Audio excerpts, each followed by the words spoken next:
press pause, put the controller down. It's time to talk about the gaming industry. My name is DJ Leo. And I'm Andrew, in One Piece this week. Yay! All better. No more colds. Not the One Piece, the legendary treasure found on the Grand Line. But... Sure. Just a single piece of Andrew. Yep. Sure. This is Press Pause, a gaming podcast, episode 25, the Diamond episode, I guess. Is that what they call 25? I don't know. The Diamond episode. Yeah, a little bit of housekeeping. Let's get into it. We're on Spotify. Don't forget, if you want to check out our audio-only version, it's on Spotify. Link in the description of the YouTube video, as always. How are you, my friend? I forgot that part. That's the first. Yeah, I'm, like I said, I'm feeling a lot better. Little hoarse, but not too much. Pony, yeah. I guess you could say. Pony? Yeah, because I'm just a little hoarse. I love a good dad joke. That's a good That's a good way to start today's episode. Yeah, I totally got you with that one too. You legitimately were like, "What the fuck is he talking about?" Yeah, pony. What's pony? Dude, with all the slang these days, you know. I was talking to somebody and someone said, "So and so ate," and I was like, "What does that mean?" It means like they killed it. Like they did really well, and I was like, I've never heard that phrase. That before. That one I do kind of know. Okay, but like, we are so far into adulthood that there have been multiple waves of slang that I've just been like, I don't know. It wouldn't be so bad if we had young people in our lives. And I'm sure in a few years, you know, as my nieces get older, I'll start to be familiar with what the kids are saying. But, you know, like... But who cares, really? Yeah, one of them is 6 and the other one is going to be 3 soon. So they're not quite really... There. They're not talking about things being on fleek or whatever. God, that was one of the worst. Yeah, which I don't think people even say anymore. No, I hope not. I'm sure someone does. Yeah, I'm sure somebody does. who's way out of touch says it. I was tired of it before it happened, but I hate "let's go." I hate it. Absolutely hate it. Like, where are we going? And why am I going with you? Yeah, but I mean that's been a phrase for a long time. Let's go. Yeah, but now everyone's like shouting it and like, I don't know. I'm old. It's hype. It's hype. Yeah. Yeah. I guess I just prefer, you know, when people just go, oh, you know. Yeah. But whatever. It'll pass like everything else does. We'll get another. Except cool. Cool will never stop. That's just the one that's stuck around forever. Isn't that crazy? That's just. Yeah, that's the phrase. I wonder if that was the first word that was used to mean that thing, and so that's why it's just always stuck around like that. I guess I still say it's dope. Yeah. That's what I say all the time. It's dope. And I say sick, but like sick. We grew up in the 90s. That's true. Those are 90s statements for sure. But I feel like they still float around though. Those ones. What else do we say? I used to say that's gold. When something was really great. That's gold. Yeah. Yeah. Some are worse than others. On fleek is terrible. That's awful. That's just go fuck yourself. I can't stand that one. I hate it. Well, you know what I think it is? This is on fleek. Oh, that's fire. I hate that one. That's fire. Yeah, but that's not very different from saying that's hot. Yeah, but I would never describe something that was awesome as hot. You know, like if I watched a video game trailer and it was amazing, I wouldn't go, that's hot. You wouldn't be, but what about like the hot new trailers for all the new games? I mean, I would personally never say that, but but you'd know what it means. Yeah. That's it's not fire. A huge leap to fire. Ugh. I don't know. I don't mind that one. But I Here's guess. what I think. I'm older than you. This is barely Well, yeah, but still. like 6 months. Yeah. But what I think this all comes from, because this is something that's been going on for longer than we've been alive, is here's what I think happens. It's groovy. I think a black person says something and a white person hears it and says, "Oh, that sounds really cool." Yes. And then they start saying it and What's then that? it's ruined. Yeah, like woke. Yeah. It's like everything. Like it seems like White people ruin everything. Yeah. It's true. They that was even a bit on South Park. Yeah. Where Chef explained how black slang gets made uncool by white people. It's just totally true. Yeah, and then he said something, and then another white person in the scene like said it 10 seconds later. He's like, "Oh, god damn it!" That's why black people change what they say all the time, because as soon as white people get a hold of it, they're like, "We gotta change it." Yeah, because of us. Actually, I saw a Dave Chappelle bit the other day, and this is an old one now, where he was talking about the word skeet. And he was like, white people, it's fun to say because white people don't know what it means yet. So that tells you how long ago that was. Yeah. Yep. All right, I'm going to unplug and see. Let's see if I disappear. Yeah. Well, here we go. Can you still hear me? I'm good. All right. Good. Because like I said just before we started, that was going to piss me off the whole time. It was all I was looking at. Yeah. Well, I don't think my headphones are in any danger of dying, but they're at like 3 out of 5 bars. Yeah. So I was like, I'll charge them for a little bit and see, just to make sure. Yeah. They don't get cut off. These are Beats. They last long time. You love me long time. There's another one. Oh. You love me long time. All right. Let's get into what we're playing, sir. I have a bunch. Do you have any? Yeah, I do. Well, you go ahead then. Should I get into it? Okay. Yeah. What's up? So I was, as has been the case for 16 days now. Stalker. I've been playing Stalker, and I reached a point where this is pure speculation on my part, and I'm only kind of half serious, but I feel like I reached the part where they were at when they had to evacuate Kiev, because suddenly stuff started breaking. And not in the funny way that it had been breaking before, with like, oh, sometimes a guy dies and he goes launching into the air. This was like, oh, I need to find a workaround for this because otherwise I can't progress the game. So I did. And then as soon as I did that, a pair of characters, it was a doorway that I couldn't get open without employing a bit of a workaround, which was like 45 minutes of work, but I fucking did it. And then once that door got opened, a pair of characters walked through it, and the moment they hit the threshold, they both dropped dead. Just ragdolled on the spot.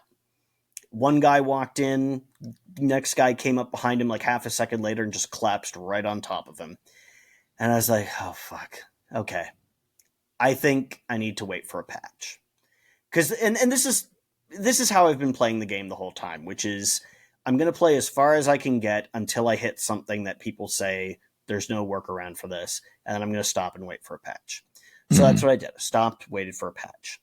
Now, as I said, I bought Hades in the Steam sale, which I had never played before. Great game. And so I was like, okay. So I installed that and started playing that. And, things were going. I was playing that. And then patch for Stalker came out. And one of the things in the patch notes was that it fixed the problem I was having with those characters dying. So I, downloaded and installed the patch. And then I kept playing Hades. Uh-oh.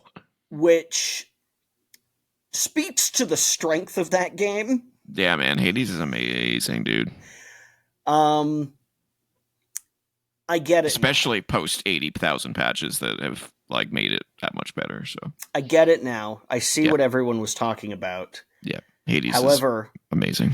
However, I did not leave the game with a positive impression. Why? Wait, you haven't So, beat it yet, I assume. well, funny thing about that. So, first of all, before I start talking shit about Hades, I want to Yeah, get the you good can't talk things. shit about Hades. I will defend Oh, it. oh yes, I can. No way. I want to get the good stuff out of the way. This is the most beautiful game I've ever played. Oh, it's No amazing art hesitation, style. Yeah. no doubt. Nothing else even comes close. And I knew that it looked good because I'd seen screenshots and video, but like actually playing it for myself is like, this is the best. This is I mean, these are the the guys that made Bastion and Transistor, and this yeah, is they know what they're way doing. above those. This I is mean, yeah, it's fantastic. this is next level beautiful. Yep, Absolutely every single screenshot you could take of this game it's artwork. is a work of art. It's Yep. so good looking. I love the character art. I love the character designs. I love the character writing. They've all Yeah. got fun personalities. The voice acting's good. Like, from a presentation standpoint and from a gameplay standpoint, this game is fucking great. Yep. So what the hell could you possibly have a problem with then? So here's the problem. I got to Hades, right? And I fought Hades, and I lost, but I got him down to like a third of his health on my first attempt, and I was like, yeah, okay. He's tough. Yeah. Went back, got him down to about a quarter, and I was like, man, I got this. Went back, had an incredible run where the boons that I got were all lined up. Yeah, it was the shit, man. Yeah, I got been there. So I've been using the shield. I found has been my weapon of choice. Shield's great. Yep. Yeah, and specifically the version of it that is the Zeus themed version.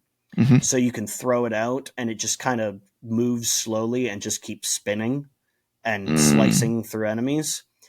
I ended up with a magic combination that basically made more of those because it was the spinning blades, the Ares spell, but it was a duo with some Artemis ability that just caused them to seek out enemies. Yep. Like her arrows do. Homing. Yep. So I could throw 3 of these things and the shield, and you can still attack with the shield when you've thrown it when it's in the Zeus mode. So I could just melt through anything. Yep. And I went to Zeus, and I'm like, you're fucking dead. You're so fucking dead. Hades. It's Zeus. Hades, whatever. You know what I mean. Title of the game. It's not Zeus. God of War has got me used to... Anyway.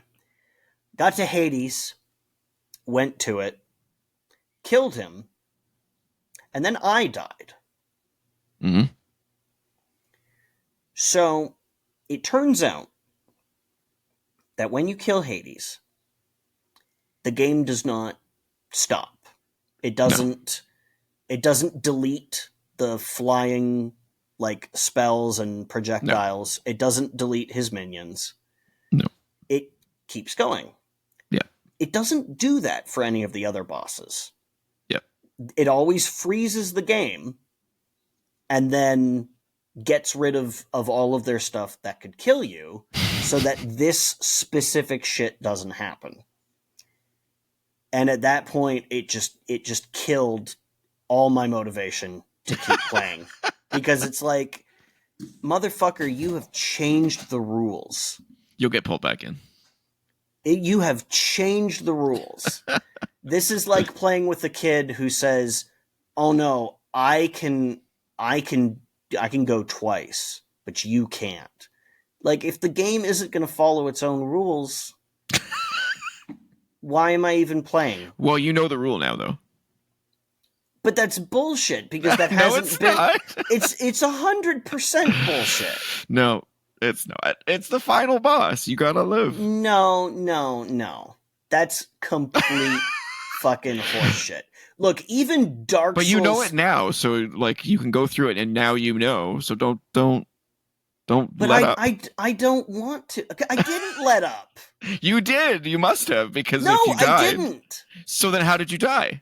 If you didn't let up, then that means you failed. Then No, right? because the rule thus far has been as long as the boss dies, everything else gets canceled out. And so I Right. can go in and I can go hard. And I don't have to worry about that thing that's like a second away from killing me because the boss has a pixel of health left Okay. and it's fine. So I'm like, I said a second. It was more like a tenth of a second. So you went in suicide mode to try and take him out, Yeah, basically. because he's got those expanding like explosions, and then like I was blocking them with a shield, but then he makes two of them happen, and you can't block them both at the same time because they come from different directions. So I was like, okay, I got to go in and I just got to damage race him to the end because I'm getting close, he's getting close faster. So if I just damage race this, I can do it, which has been a completely viable strategy for all the other boss fights in this game. Oh, but now it's not. No warning, no hint, nothing. Fuck that.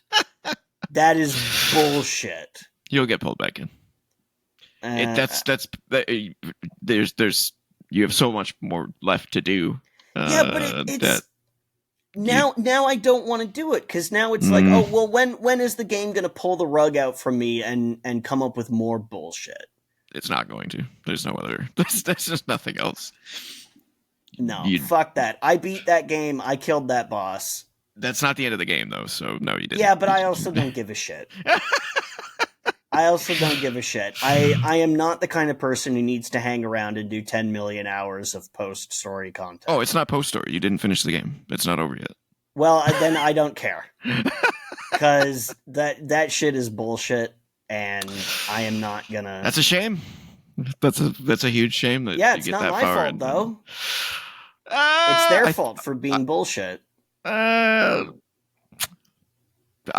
can't say anything more because I would spoil more shit for you, so I'm not going to say anything. But I think it would be a huge crime against yourself to not go back and finish that game. Listen, man, you would know what I mean if you were me. You would be like, oh yeah, I'd be a fool to not continue. But because you don't know what you don't know, I if I say it, then I've already ruined it, and then there's really no point in you playing it. So it's one of those things. I just don't like all of the love that I had for that gameplay just vanished in that second. And listen, the first episode of this show I came on, we spent like an hour to an hour and a half, and mostly by we I mean me, bitching about the bullshit in Elden Ring. I still finished that DLC.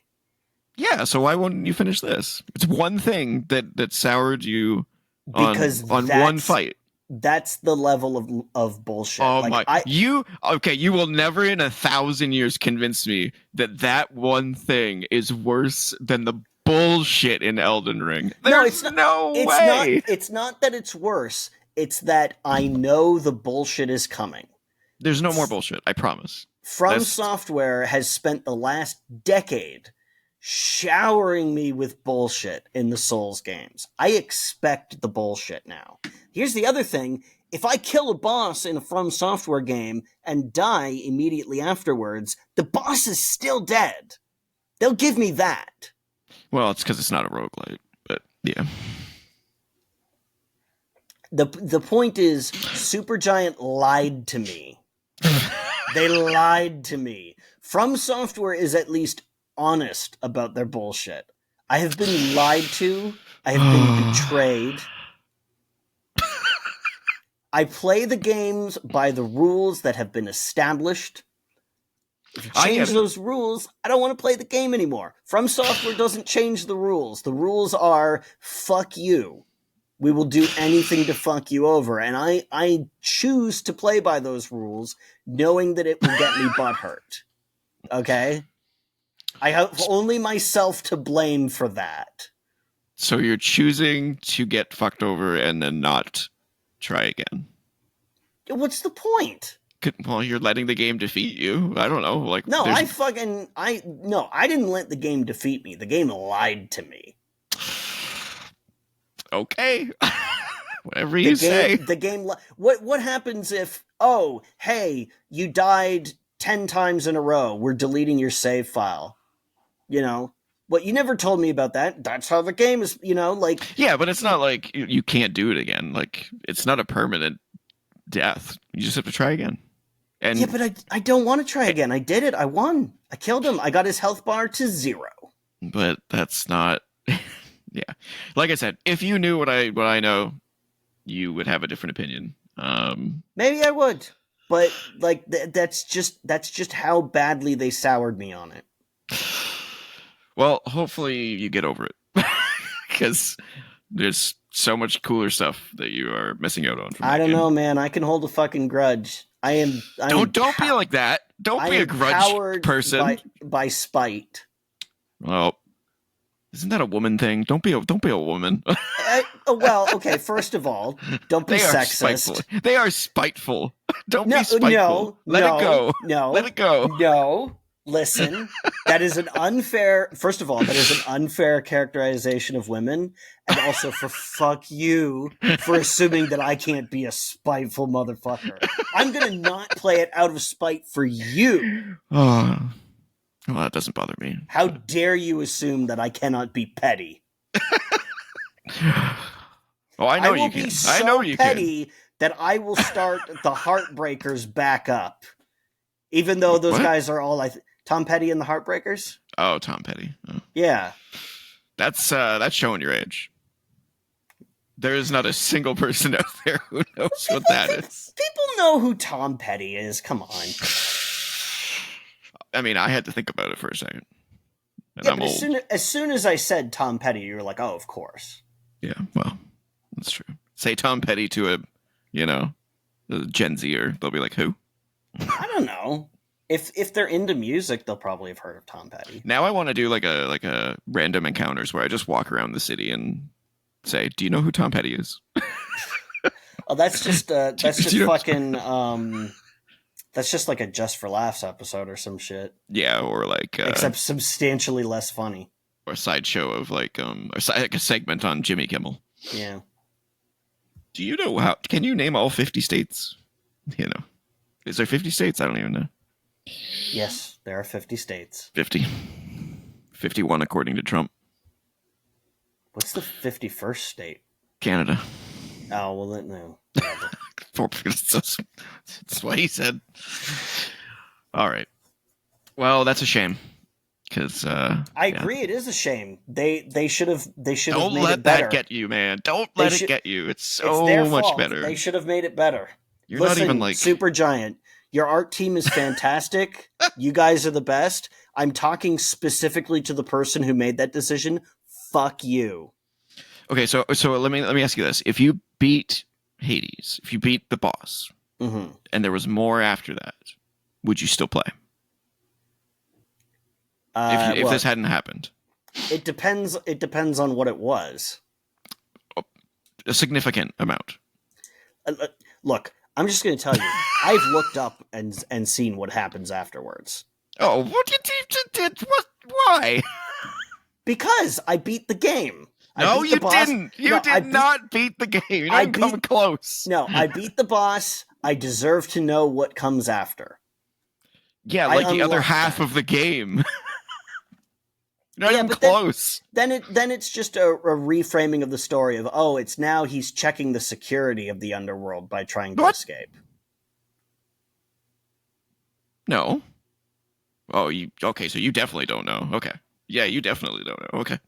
I'll go look, fuck it, I'll look it up right now. I could just tell you, but then there's not even any point to playing it anymore. No, don't spoil it for the people listening who For the people listening, play the game. Everyone's played Hades at this point. Let's see here. So, okay, Hades. Do we have a story synopsis here? How about the Wikipedia article? No way. Does Wikipedia that tell me? won't tell you. You'd have to go into like a guide for like the end of the game. I'll tell you after the show. It's fine. Let's see. Oh yeah, okay, so okay, yes, there's that. And there's that. Yeah, okay. Okay. But it's like do I fight like another boss? Do I fight Demeter or something? All Because right, well, if it's not something like that, then no. I'll tell you after the show since we don't want to Sure. spoil it. Fine. Uh, and I can't wait for Hades too, because damn, Isn't that already out? Didn't that just come out? it's in early access. Oh. Hades one was So in early access for like a technically. year. Well, the way they do early access is like they do it within like with acts. So like only the first act is available Oh, okay. when they launched the early access one, and then they announce, you know, Act Two is coming, and so on and so forth until all the acts are done, and then they release version 1.0. I should see if there's a mod that turns off the bullshit for that boss fight. I don't even know if there's mods for Hades. Oh, we'll find out. We'll find out. I'm gonna look it up right now. That would be All cool right. if there was, but Nexus mods. Hades. Do you have mods for Hades? No, I don't want the file name. I want the name of the game. Jesus Christ. No, I don't want Skyrim. Here, yes, they do. They have Hades mods. All right, let's see. I'm sure one of them is fighting Thomas the Tank Engine. I fucking hate the way Nexus mods is laid out. I hate this website. I hate the fact that it has such a stranglehold on the modding community. Just I don't even bother with. I either use Steam Workshop or I use Curse. Yeah, it's like yes, it's handy to have it in one spot, but it also means that if the site is down, you can't get your mods. It means that if you want something that they don't want to put on the site, you can't be there. Like you putting all your eggs in one basket. Yeah. It like even when they remove stuff that I disagree that like yeah, that shouldn't be there, right? Like there was that thing with there was that Spider-Man mod that removed all the Rainbow Pride flags. And that's what? yeah, People are that anal? Oh my yeah, god. yeah. And Fucking Nexus psychos. mods took it down, and I was like, yeah, I would take it down too. But then people were bitching about it, and it's like, well, where else are we gonna get? Where else are we gonna get that? What about if we want Maybe mods? just learn to ignore things Well, that yeah, bother but you. also I don't like know. my point is that they have in their own way found out why putting all your eggs in one basket is a Yeah. bad idea, because that's a case where I happen to agree with Nexus mods. What if some other mod that I don't have a problem with, they say no, we don't like that, and they take it down? Yeah. This is why. Wouldn't these mods just offer it on their own website if they got Who the removed fuck from has Nexus? their own website these days? Nobody. I mean, depending on how big the mod is, you could just do a Google Drive download. then you have to go into their Discord server and get all that Yeah. shit and fuck it. No, I don't want to. See, this is hashtag first world problems. yeah, 100%. All right. Yeah, I'll look for this like afterwards. Point is, the game cheated me. Fuck it. So then I went back to Stalker, and that's what I've been playing more of, and it's great. Cool. Nothing else? No. Okay. I have 5 to talk about. All right. Nothing super in depth. But I finally beat Monster Train. Okay. After playing that game for like 3 years. That is a tough game. There's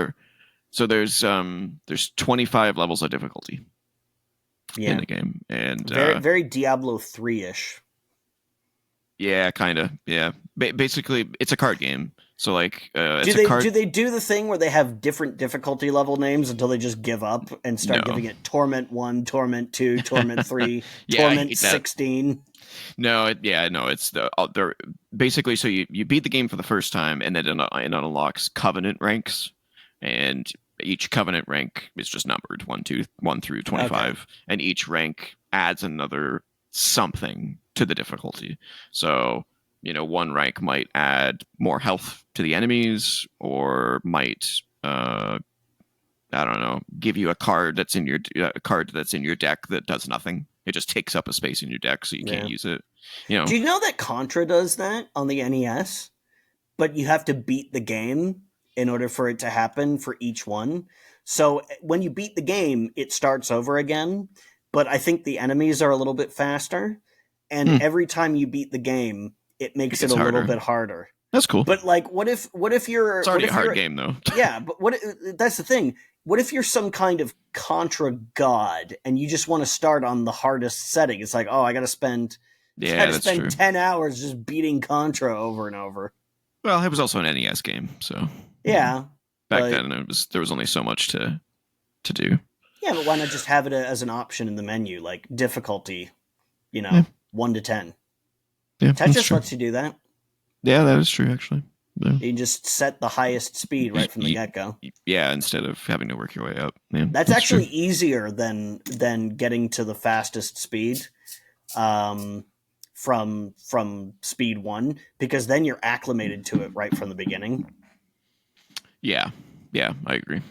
I used to do that I used to have Tetris on the iPad, Mm, which sounds weird, but it was really intuitive, and I would always set it to the fastest speed right away once I got used to the controls. yeah, Um, but yeah, I was stuck on level 25 of Monster Train for like a year, maybe two, because the final rank gives the final boss like 1,000 extra health. sure. So that's a huge difference. So like you have to have the perfect run in Yeah, order to just like you said, where like all of your boons kind of lined up with each other yeah. perfectly. It's like that has to happen in order for you to beat the level 25. And then ironically, I played it again just for funsies, and I beat it again in the first try. Oh, And I was like, oh, okay.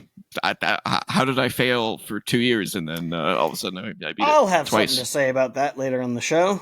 Oh, I have a spooky. very similar story for one of my games this week. Ooh, all right. So yeah, beat Monster Train. Can't can't speak highly enough about that game. If you like card deck builder type games, um, it's my personal favorite deck builder of all time. I think it's better than Slay the Spire. I think it's better than any card builder out there. So go play it. Hopefully they make a sequel because damn, that game is so good. I've been continuing Pacific Drive. Talked about that last week, Mm-hmm. and I'm quite a bit further in. I'm now at the point where I'm realizing that the map is divided into three sections of the zone.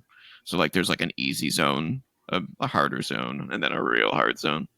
Um, and it unlocks as the story progresses.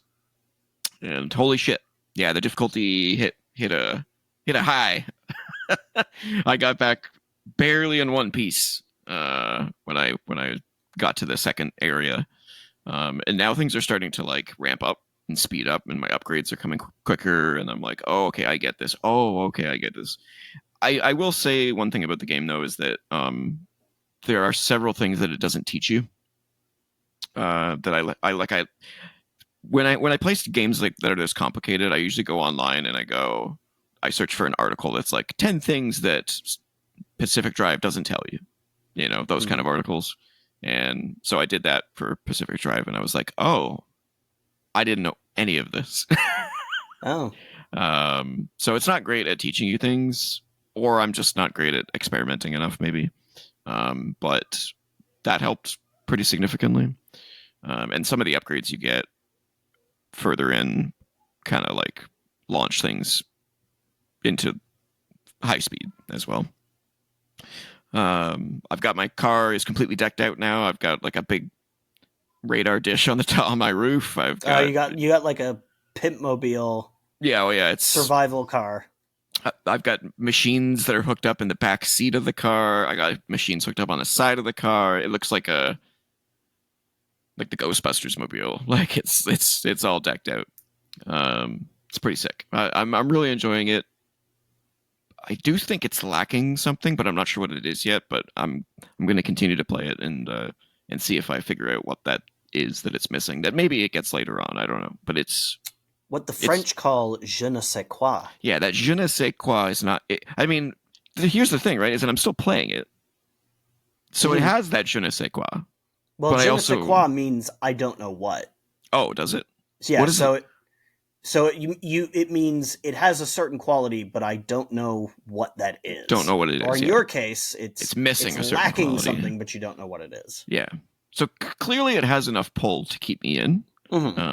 But it's also there's also something missing, and I'm not sure what that is. But I'm still enjoying it. Still fun. Like just the feeling of driving the car around feels so polished. It just feels so good.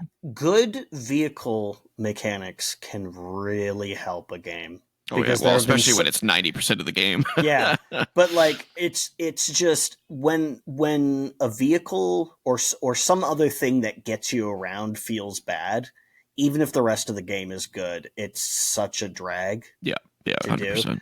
Yeah, like this is why I like GTA 5 so much and was just kind of meh on GTA 4 cuz GTA 4 is fine in most regards, but the cars in that game always feel like you're on ice. Yeah, or on the moon. All the time. Kind of a weird gravity. I enjoyed it, but I definitely know it was polarizing. Some people really hated it. I mean, it can be funny. It can be really entertaining. Going over those hills and you just get so much air for no reason. But when I'm just trying to do a mission or just get from point A to point B, yeah, it's not great. It was really annoying. But then GTA 5 controls like flawlessly. Yeah. I do hope that the next GTA has like a maybe GTA 4 and 5 did have this, but I wish it had like an auto drive. So you can put a mark on the map and just say drive there. Yeah. And it'll safely get you from point A to point B. I mean, I wouldn't be surprised if there were some vehicles in the game that had that, because GTA is always about parodying whatever's current. Yeah. And now that self-driving cars are a thing, which they weren't when GTA 5 came out. That's got to be in the game. Yeah, maybe it'll be there, but also it'll probably be like really shitty and occasionally drive you like into a water, because it'll be like like how the GPS will bug out or it won't identify like a road marker correctly, and it'll think, oh, I can turn here or whatever. Yeah. That would be hilarious. Or you'll get stuck in traffic with 16 self-driving cars that aren't going to move. Well, I mean, technically, all of the NPCs are self-driving cars. The logic's already there. They just have to put on the NPC navigation for the vehicle you're in. It's true. So, yeah, man, that'd be really funny though. I'm actually now I'm going to be really upset if that's not a thing. It'll be in there for sure. There's got to be at least some kind of self-driving car joke in there. There's no way. There'll be way more than that. Like they'll have an equivalent Tesla company in the game. They'll have an equivalent Elon Musk character. Yeah, there'll be some huge douchebag. Yeah. Trump will be in there somewhere. You get like all of this, Yeah. Or Trump-like. Yeah. Maybe they'll call him Mr. Dump or something like that. Yeah. Who knows? Yeah, cause you can see characters like that throughout all the GTA games. Yeah. Like they've got your parodies galore. Yeah, like your Jerry Falwell type character. What was the fucking Pastor Richards in GTA 3? Who was the fucking televangelist / cult leader guy? Oh yeah, God, he was a weirdo. Yeah, shot that dude's dick during that radio show. Pastor Richards, you shot him. That gives me an idea for a future topic of the week. I'm gonna write that down so I don't forget. Oh, okay. Fuck it. Maybe Laszlo will be the president in GTA 6. Because you see him in GTA 5. You see him in person for the first time. In all the other GTA games, he's only ever been the radio host. This is true. But he's the TV show host in GTA 5, like Trump, TV show host. Yeah, that's true. I'm on fire today, man. I'm thinking I know what's going to happen in GTA 6. GTA 6 is going to be an entertainment milestone. That game's going to be insane. Yeah, I mean, I hate the idea of the forever game, but I got to give Rockstar credit. Like, holy shit, they have committed to GTA 5. Yeah, they did. It's 3 generations long, that game? Crazy. Basically, yeah. All right. So yeah, Pacific Drive, still enjoying it. Need more time with it. Me and my buddy played more of Remnant 2 yesterday. But the big difference here is we tried hardcore mode, Okay. which is the mode where you have permadeath, and we made it 7.5 hours. Oh wow. Which was far more than we thought we were going to make it. We finished the first 2 chapters, and we died on the third chapter's boss. With the boss having like a shrimp's penis of health left. I don't like hardcore modes in games like I'm that. not a big fan of them either, personally. It's just but like, man, I gotta because it's like if I fuck up, fine. But like, there's like, what if the game bugs out, right? Yeah, or you accidentally like jump off a cliff. Yeah, like, or just fall through the floor. Like the physics stop working, you fall through, or you get launched or whatever. Then it's like, well, now it's not even my fucking fault. The game fucked up. Yep, I've been there many times, but yeah, I haven't played a hardcore game in a while.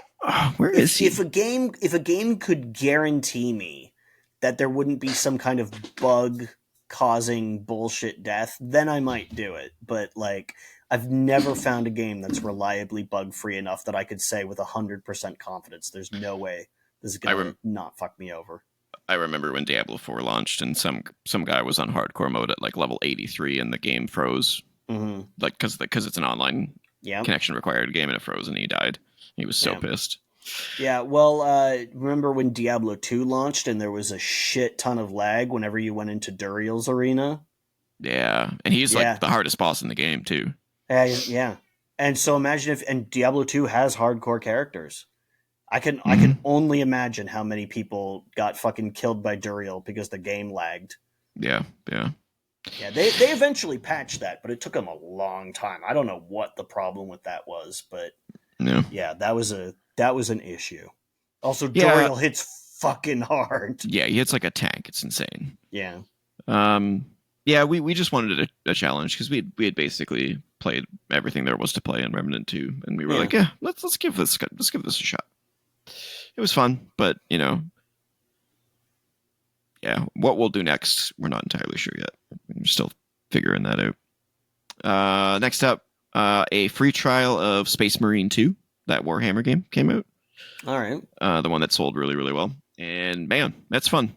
It's super fun. It's basically Gears of War, but with like melee combat being the with the thing that Gears of War basically ripped off for its aesthetic.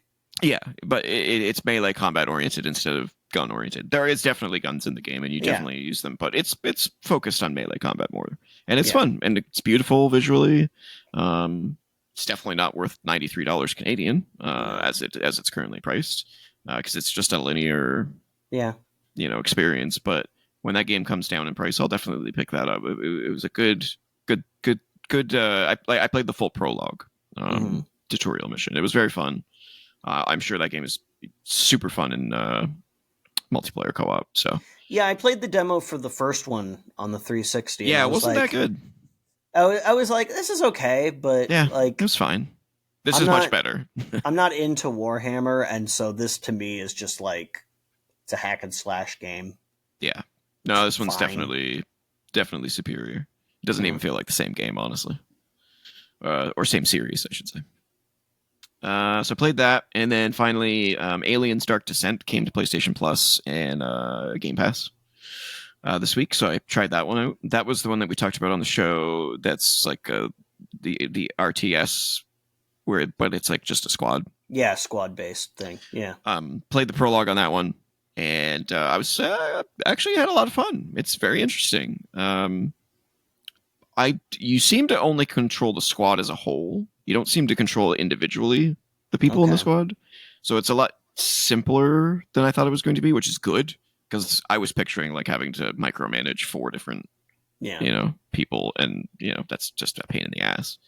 Especially if you're just using a controller, that would be that'd be painful. Yeah, but it's well mapped to the controls on a controller. So far I've enjoyed it. Again, I don't know if later on you can split them up.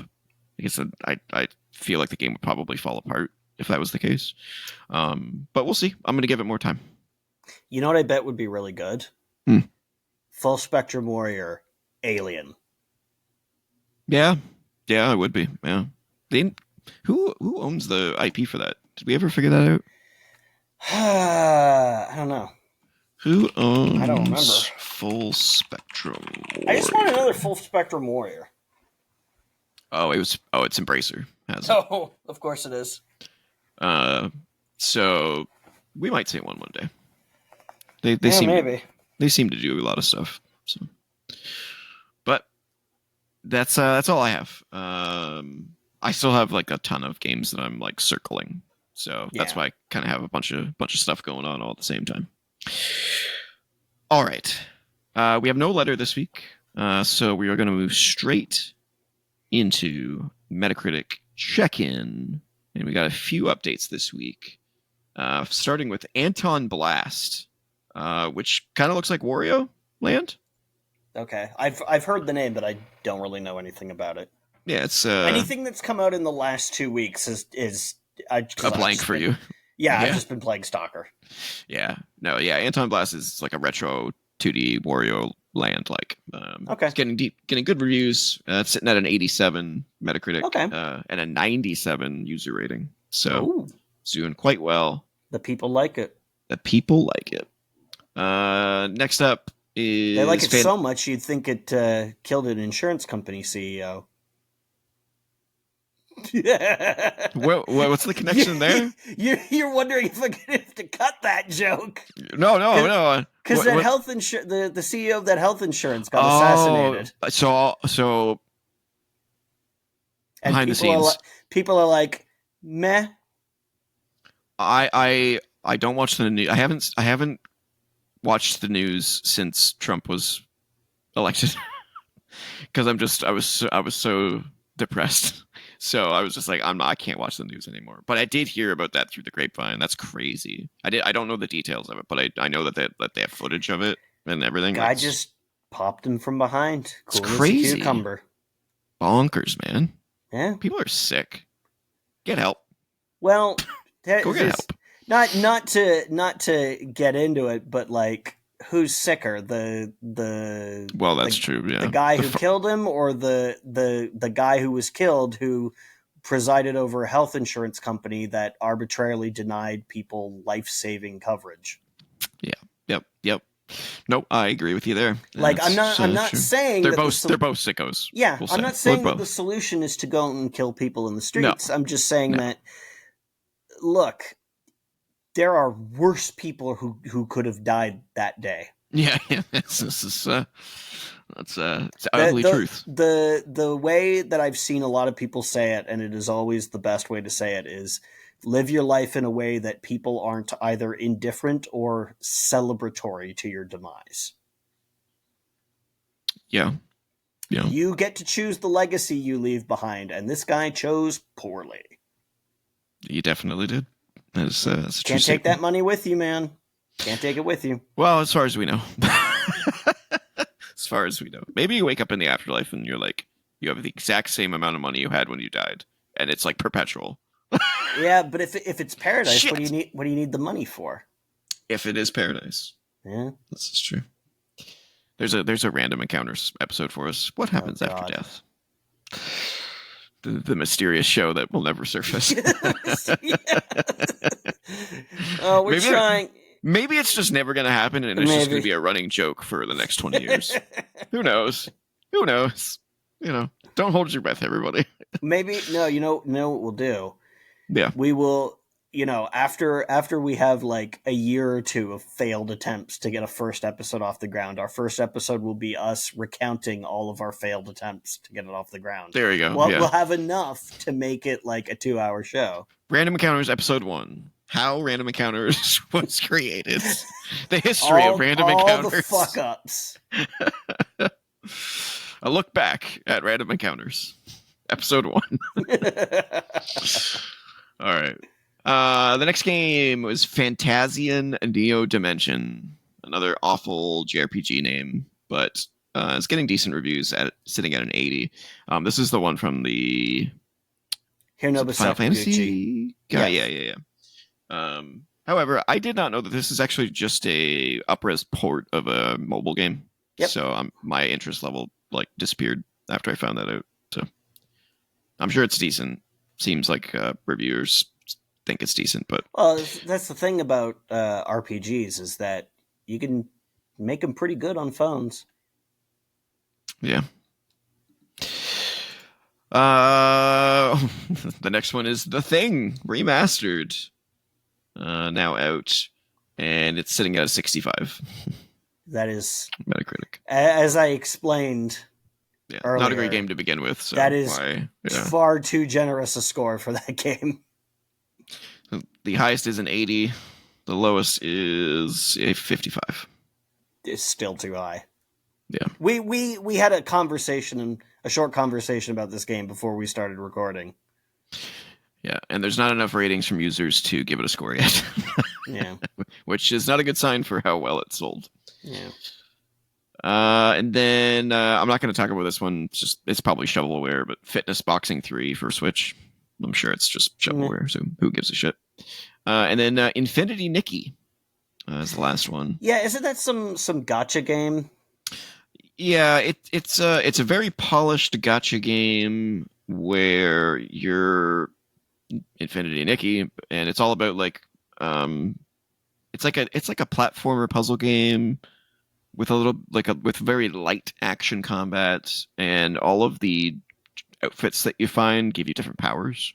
And it's all about collecting them. The way that I knew that this was a gacha game is because I'd never heard anything about it until like 3 days ago, and now everybody's talking about it. Oh yeah, no, this has been this was announced a while ago, and I knew this thing was going to be huge. I mean, people love playing cosplay, So yeah. This and it's not only that, but it's free. Well, it's free until you got to start spending for those whatever it is, microtransactions and loot boxes and whatever the fuck they do. Was it this game or was it Stalker 2? I think it was Stalker 2 that pulled the Russian voiceovers. Yes. Yeah. Good. Fuck them.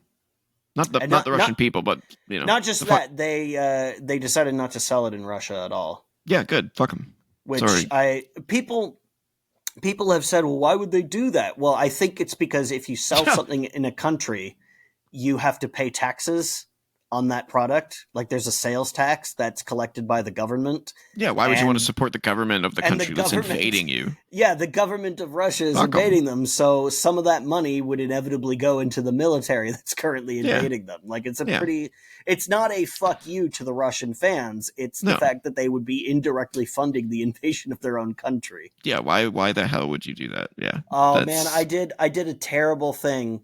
I did a terrible fucking thing, and I looked at the Steam discussions for Stalker 2. Don't do that, yeah. God, do any of these people know that there's a war in Ukraine right now? Because it's like, why is this game so buggy? Why does it feel like it took so long and is unfinished? It's like, because they had to flee the country? Yeah, because you're an idiot who doesn't do his research. That's why. Jesus Christ. Like, oh my God. Pretty simple. How do they not know? Because they're idiots. Dude, the amount of just ignorance in the world today is insane. If some random person who'd never heard of Stalker or never heard of GSC Game World didn't know, that would be fine. But these are people who are talking about the game on its fucking Steam page. These are the people who I would expect to know. Yeah. It's just... I would imagine that they have some sort of Ukraine thing on their Steam page. I would imagine, right? I would assume so. But fundraisers or something that says we're in the middle of Ukraine. We're a Ukrainian developer. When they were showing off the trailers after they started working with Microsoft, it had made in Ukraine, right on the opening image of the trailer. How are there people who don't? I mean, maybe they just don't care. I could be wrong, but doesn't Stalker 2 at the beginning of the game tell you that they're a Ukrainian developer? There's like a thank you message before you play the game, isn't there? Yeah. Where it's like, we're a small Ukrainian team, blah, blah, blah, blah, blah. We've gone through some hardships in order to get this game to thank you for your support. I believe when you start a new game, it does give you a message to that effect. So anybody who's bought the game and played it is a fucking moron. Yeah. Because who say these kinds of things. Because that means either A, you didn't read it. Or you just can't read. Or you just can't read, period. Or That's why I say it's ignorance. That's all it is. It's pure ignorance. Just morons, man. You decided to get up and get a drink after you'd hit new game, not before, after, and you missed the message. This is one of the reasons why I left Twitter. Just the level of stupidity online is it gives me a headache, man. Yeah, it's so bad. I wish God educate yourself. This is the thing. It's like I don't read the comments beneath YouTube videos. Me either. I don't read the Steam discussions because it's like somehow the commentary that is closest to the material you are looking for commentary for is always the worst. You've got to go somewhere else. It's terrible. It's awful. You've got to go somewhere else to find good discussion for that thing. Because if you go to the discussion that's right beneath it, it's always going to be the worst for some reason. There are reasons that like YouTube channels and social media people create their own forums, create their own Discord servers, create their own et cetera, so on and so forth. Is because they can filter idiots away, or there's some barrier of entry. Because with the YouTube video, like you can just comment, it's right there. Yeah. Any stupid thing that passes through your brain, you can just spew out of your mouth, or I guess your fingers in this case. And it's keyboard just right warriors, there. Man. Yeah. Yeah, can't stand these people. Anyway, going back to Infinity Nikki, it's sitting at an 80 on Metacritic. For some odd reason, it's sitting at a 44 on users. Let me see if I can find out. Maybe they don't like the microtransactions. Oh, there's only two reviews. That's why. Wait, there's only 2 reviews and it's got a user score? Yeah, that's weird. Yeah, you just said it needed more than that. Oh, okay. So it's got two written ones. Oh, all right. Yeah, so people have just like given it a rating. A rating and not said why. Yeah. Okay. One of them is a low rating because it doesn't have Russian voiceovers and subtitles. Well, sorry, but once again, your country's kind of an asshole right now, so I wouldn't expect any support in the gaming community for until Putin's smartens up or is dead. Yeah, man, one of the two. I feel really bad for Russian people because I do know some Russian people online, and it's like they don't support this, and of course they don't. They've got to fucking live knowing that this is a thing that their government is doing in their name. It fucking sucks. It does. Try to leave if you can. Get out of there. Well, it's expensive, man, to move from one country to another. I don't trust me. I get it. But you're living in yeah, but people just don't they just don't have the money to do it. It's not a question of I don't want to spend that much. It's a question of I don't have enough. I can't afford the cost of moving my life to another country. Yeah, I mean, you can give it up. You can't just give it up. I'm just saying. People, what are they going to do? Just but think about it. People live in the forest. People came across to America on fishing boats. On what do they call those things? Ships. Yes, ships. There's a specific ship that people would hitch a ride on in order to get to America. I can't remember the damn name of them, but people came over with nothing, literally nothing to start their lives here, and they were successful. It's like, yeah, but how many of them weren't successful? How many of them died poor in a gutter? Yeah, that's definitely true. Yeah. You hear about the successful ones because they're the ones who had descendants who told their family story. But then what about all the people who died penniless and didn't have anyone to tell their story afterwards? It's not easy, man. No, I just, I don't know. Gotta do what you gotta do, right? Yeah. I think that was it. Yeah, that was it for the Metacritic check-in, which means it's time to get into the news. Yes, I have a news story this week. This is something that came across, and I wanted to talk about it because it's important to me. Get her done. This is from Engadget. Oh. And the article is, EA just made a whole bunch of accessibility patents open source.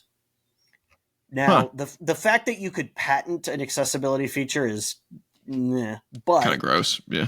Yeah, but I mean that's a problem with the patent system. That's not an EA thing. And I No. understand why you would patent that thing. It's to protect you from patent trolls who then try to patent it out from under your nose and turn around and sue you with it. Yeah. Protective patenting is a thing. It's unfortunate that it has to be done, but that's, it's the way the patent system works.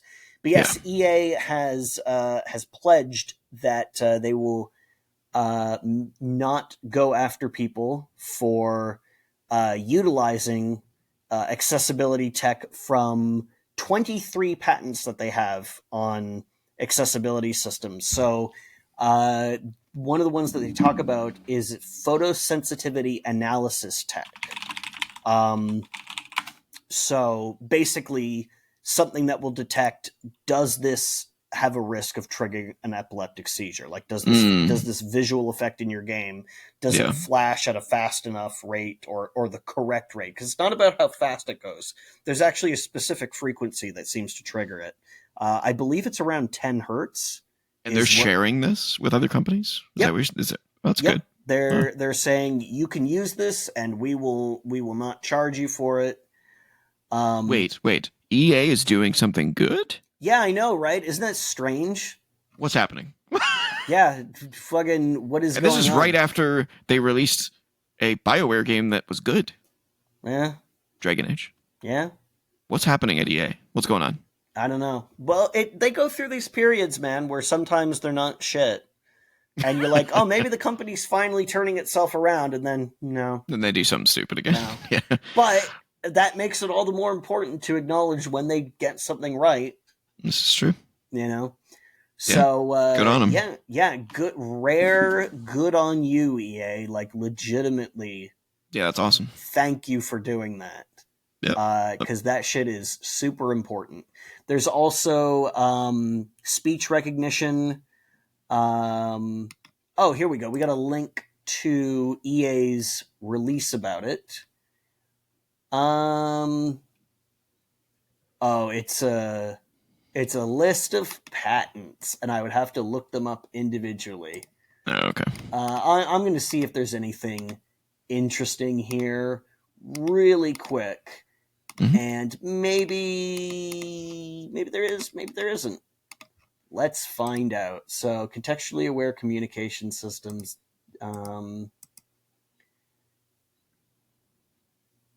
Okay. Yeah, these are all very technical names, so it's not going Yeah. to be like. Easy to understand it right off the hop. Might have to do some deep diving. Yeah. So there's one here called System Method and Medium for Automatic Image Processing of Images Having Similar Luminosity. Jesus. How long? What the hell? You couldn't have come up with a better name than that? Well, a patent the name of a patent has to be descriptive. Oh, okay. Jeez, that's long. It can't be a marketing thing. It has to be. It has to describe, what it does. But it basically it looks like this is tech for filtering a game's colors to optimized for colorblind users. It has some images demonstrating the effects. And it basically shows one of their football games with what looks like a color blindness filter on it, so that it's easier to distinguish the different colors from one another, even if they aren't the colors that they are supposed to be. Because that's how the colorblind filters in games works. It's not that you can see red now; it's that you can tell a red object apart from a green object when your color blindness might cause them to look the same. Yeah. So yeah, there's. Automated controller configuration recommendation system. Oh, well, no. This is something that I could see being helpful for like people with custom made controllers for their physical disability. Oh, what they think will work best? Yeah. Yeah. Yeah, especially with that PlayStation one. Have you seen that one? Yeah. The one that's like a joystick in the middle with like 6 or 7 customizable buttons around it. Yeah, I think we talked about that. Yeah. But yeah, so it's a bunch of stuff like that. But yeah, man, it's legitimately great that they're doing this because good job, EA. Yeah. Good job. Okay. Yeah. There's a. Oh, here we go. Systems and methods for transcribing user interface elements of a game into haptic feedback. Oh, Ooh, that'd be cool for so almost like blind. yeah, almost like Yeah, a braille thing. that's cool. Neat. That's Learn a very game's cool. language via haptic feedback. That'd be cool. Yeah. That'd be great for PS5 because Xbox doesn't have that feature. But yeah, Yeah. Yeah. that's cool. Man, blind and deaf people, they impress me all the time. So it's Dude, like, I know, right? there's the things that they can do without that sense. I'm just like, I Yeah. would be so screwed if I lost my hearing or if I lost my sense of sight. I'd be gone. Like, I'd There be like, was when I what do was I in do? college, I occasionally saw people walking around the halls with a blindfold on, and I guess it was part of some initiative because they had Mm-hmm. branding on it. It was called a mindfold, and I suppose it was part of some kind of program to teach sighted people what it's like to be blind. Yeah, I see that all the Um, time around here. yeah, Not in the and winter, but in the in the it's summertime. like that would scare the shit out of me so much.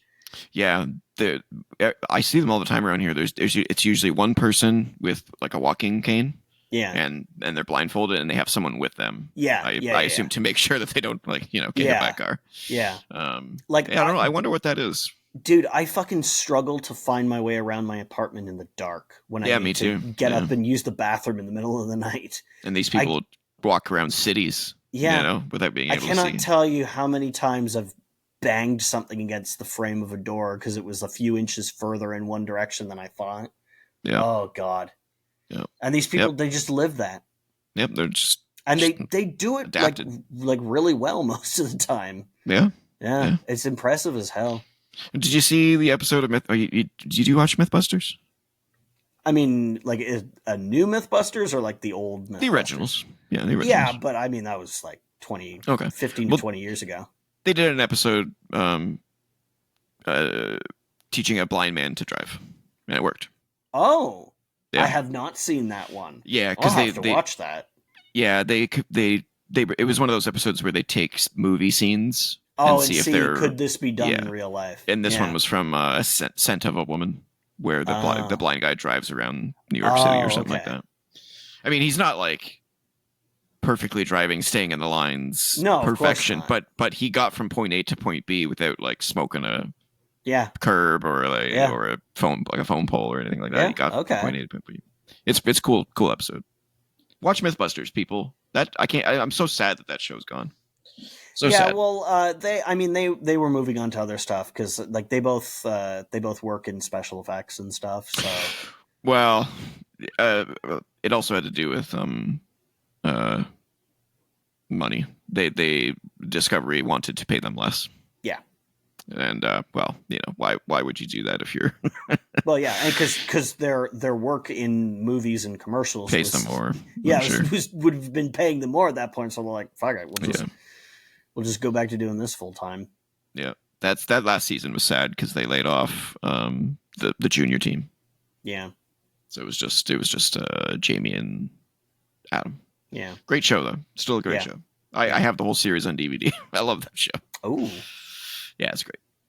All right, let's get into the news that I've got here. yes, Not a lot this week. We're getting into the Christmas season where pretty much most studios are going to be quiet until the Game Awards, and then after that, it's probably just death. There's just nothing after that yeah, until the new year. So, but we got a few things to talk about here. I'll get one as usual. I will get the sad one out of the way to start with. Life is Strange developer Deck Nine announced its second round of layoffs in 2024. yeah, Earlier in 2024, they announced 20% of its staff was being laid off, and now it's being hit with more. However, we do not know the extent of these layoffs. They posted on social media. The CEO, Mark Lyons, wrote, "Today we are sad to share the news that we must say goodbye to some of our talented team members. This was an extremely difficult decision and reflects the challenging times many companies in our industry are currently facing. We're extremely grateful to every individual who has dedicated their hard work, passion, and commitment to blah, blah, blah, blah, blah. To those of you leaving the studio, we thank you, blah, blah, blah, blah, blah." Yeah, nothing really crazy. I So, wonder if he took a pay cut to try and keep as many people on board as possible. Let's see. Some of these studios do have a nice CEO. Yeah, sometimes. That's why I say I wonder.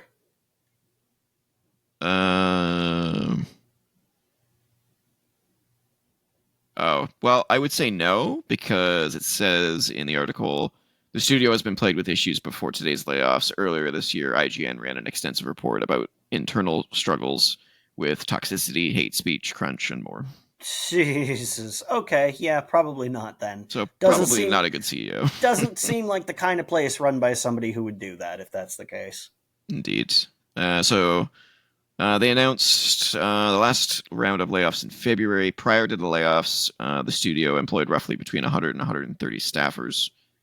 So it's unclear how many remain after this round of layoffs. But it sounds like it's going to be dropping pretty significantly because they also laid off people in May of 2023, around 30 people. So they're not doing very well. They're not doing very well. Which doesn't really surprise me because these guys make very niche games, very very niche games. The Life is Strange games. I think they make other things though. Let me quickly check. But I don't think. Here we go. Games developed. Here we go. Yeah, so they've been around a long time. They go back to the days of Cool Borders. They made Cool Borders 3 and Cool Borders 4.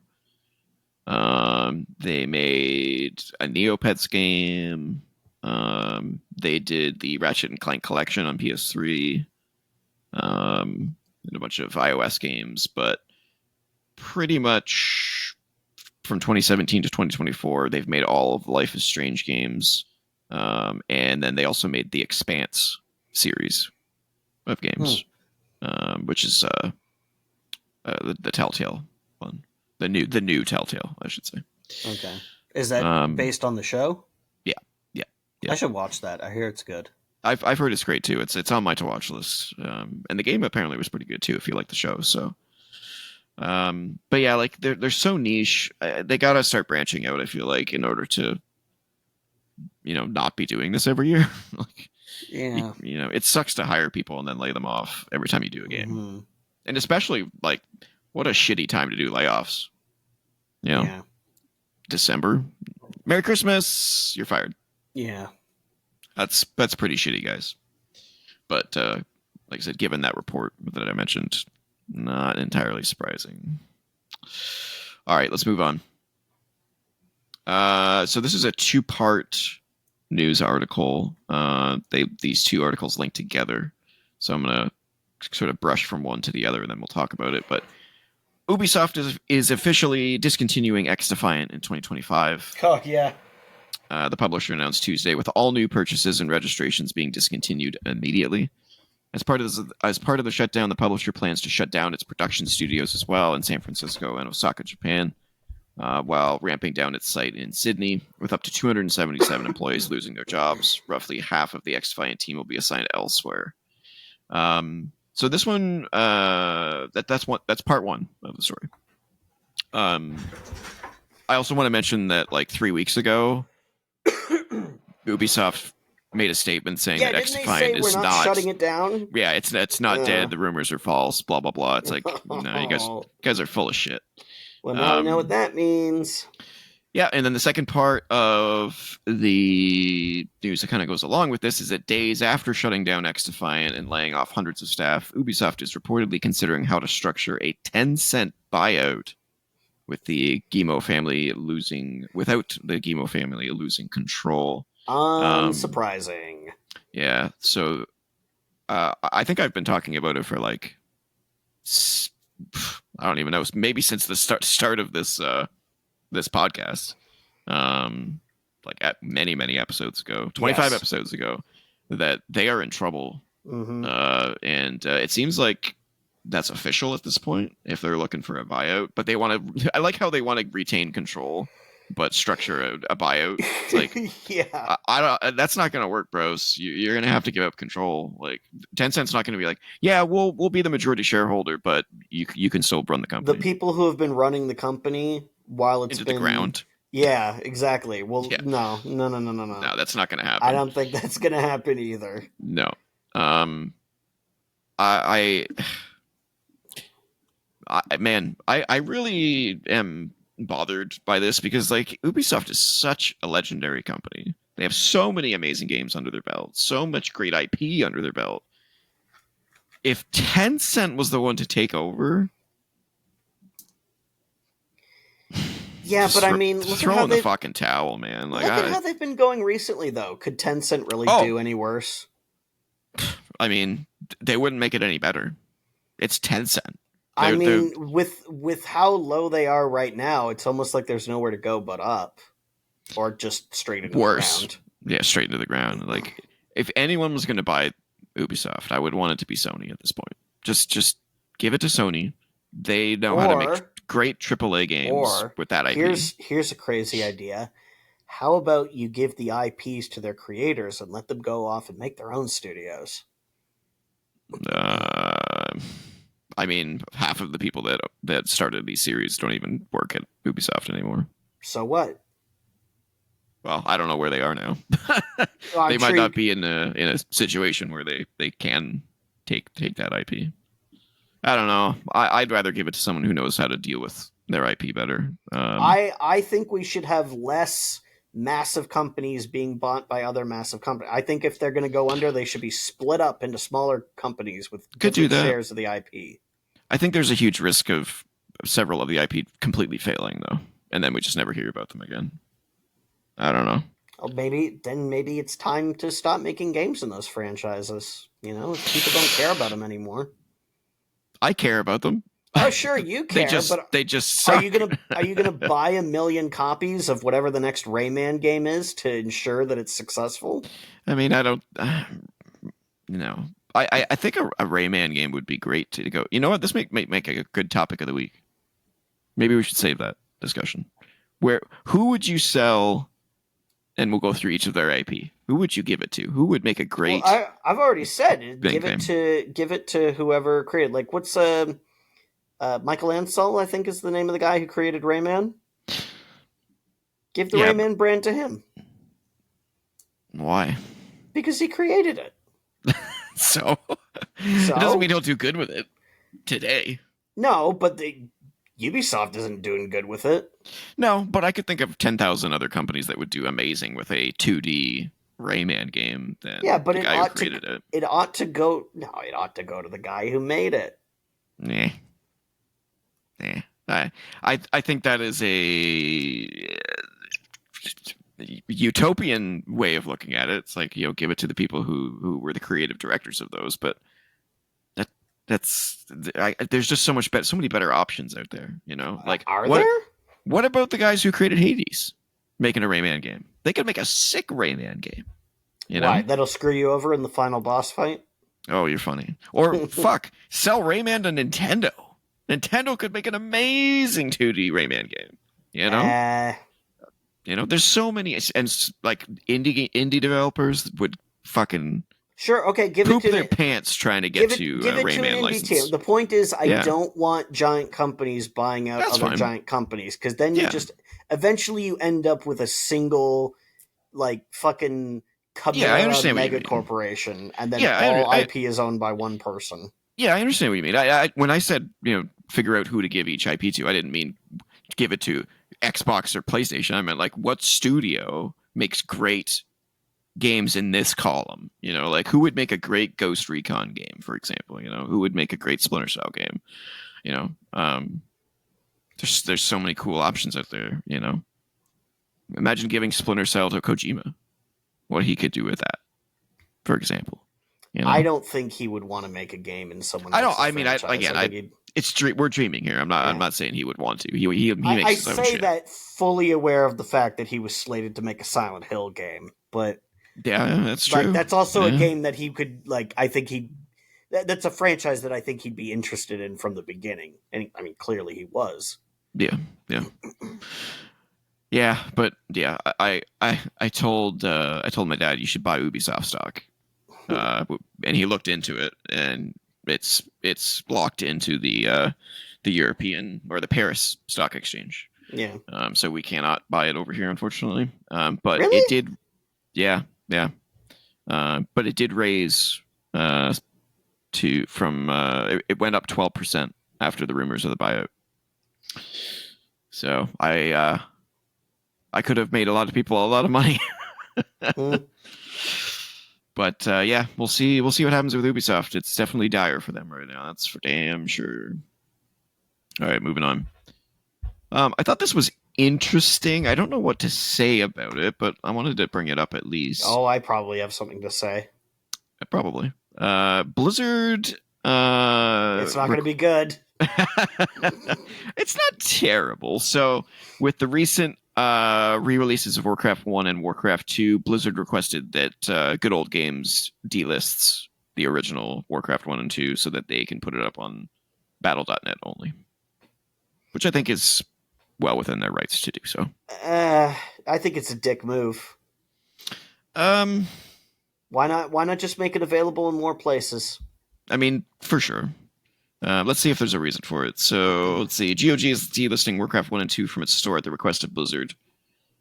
Just weeks after Blizzard released remastered versions of both games, they announced the two games will be delisted on December 13th at the publisher's request. Those who own them, though, a GOG can expect a seamless experience and tech support that will preserve their experiences for years to come. So, in other words, if you've already bought it, you still have Yeah. access to it. You always Yeah. will.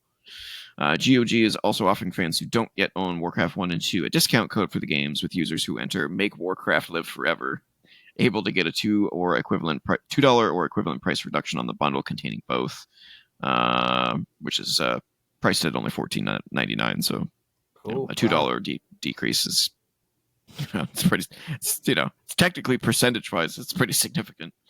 Yeah, Um, but I mean, like $15 for two for great strategy two games. legendary games, yeah, Yeah. that's good old games for you, man. Yep. The removal comes exactly 1 month after the remasters came out, which are available on Battle.net for $9.99 and $14.99 respectively. The original versions of both games are also still available to purchase on Battle.net for $5.99 and $9.99 respectively.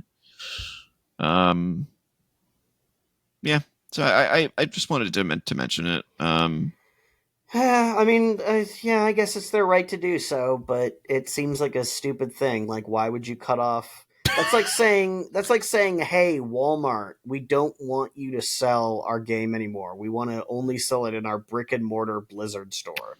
Yeah, the first comment. Never read the comment section. It's pretty funny though. The first comment is "Eat a dick, Blizzard. Nobody wants your downgraded versions." Yeah. That's funny. All right. Next up, Critical Role, the company behind Dungeons and Dragons role-playing game series of the same name, starring voice actors such as Matthew Mercer, Laura Bailey, Ashley Johnson, and more, is in active pursuit of creating their own video game. Critical Role CEO and Unsurprising. Yeah. Critical Role CEO and main cast member Travis Willingham told Rolling Stone that an announcement could be imminent, though it didn't clarify if it will be an adaptation of one of its series akin to the animated show on Prime Video or something completely fresh. It goes on, but if I Gee, I had to be wonder who they'll cast in that game. yeah, um, if I was to be a betting man, I think we might see this at the Game Awards. Yeah. I think that would be perfect time to announce whatever it is. And if I had to guess, because here's the thing, right? Is that everyone is probably like, "Oh my god, make an RPG in the world that Matthew Mercer created. That would be Mm-hmm. amazing." And it's like, yeah, they can't afford a $300 million game. Yeah. Not yet. They're a good company and they do great things, but they're not. They're not. You know, there's no way they can afford that. And I mean, they could technically find a publisher, I guess, and publish it, get funding that way, but they won't be able to do that. So I'm thinking they're probably going to start low key. You know, they'll go indie style, maybe make a game akin to like the Telltale games. You know, because that's right up their alley, storytelling. They could do Mm-hmm. it in their universe, have a choose your own adventure type game. I think that would be pretty dope. Just they have a habit though of punching above their weight, Yeah. and I'm like, don't do it again. Yeah, Because in the gaming industry right now, you punch above your weight, that you're can gonna lose go a lot of wrong. money. Don't Yeah. do that. But my you know, I'm hopeful that whatever they do is amazing. They are very cool people, and I hope I get to meet some of them one day. I watched all of their second season of Critical Role. It's a fantastic show.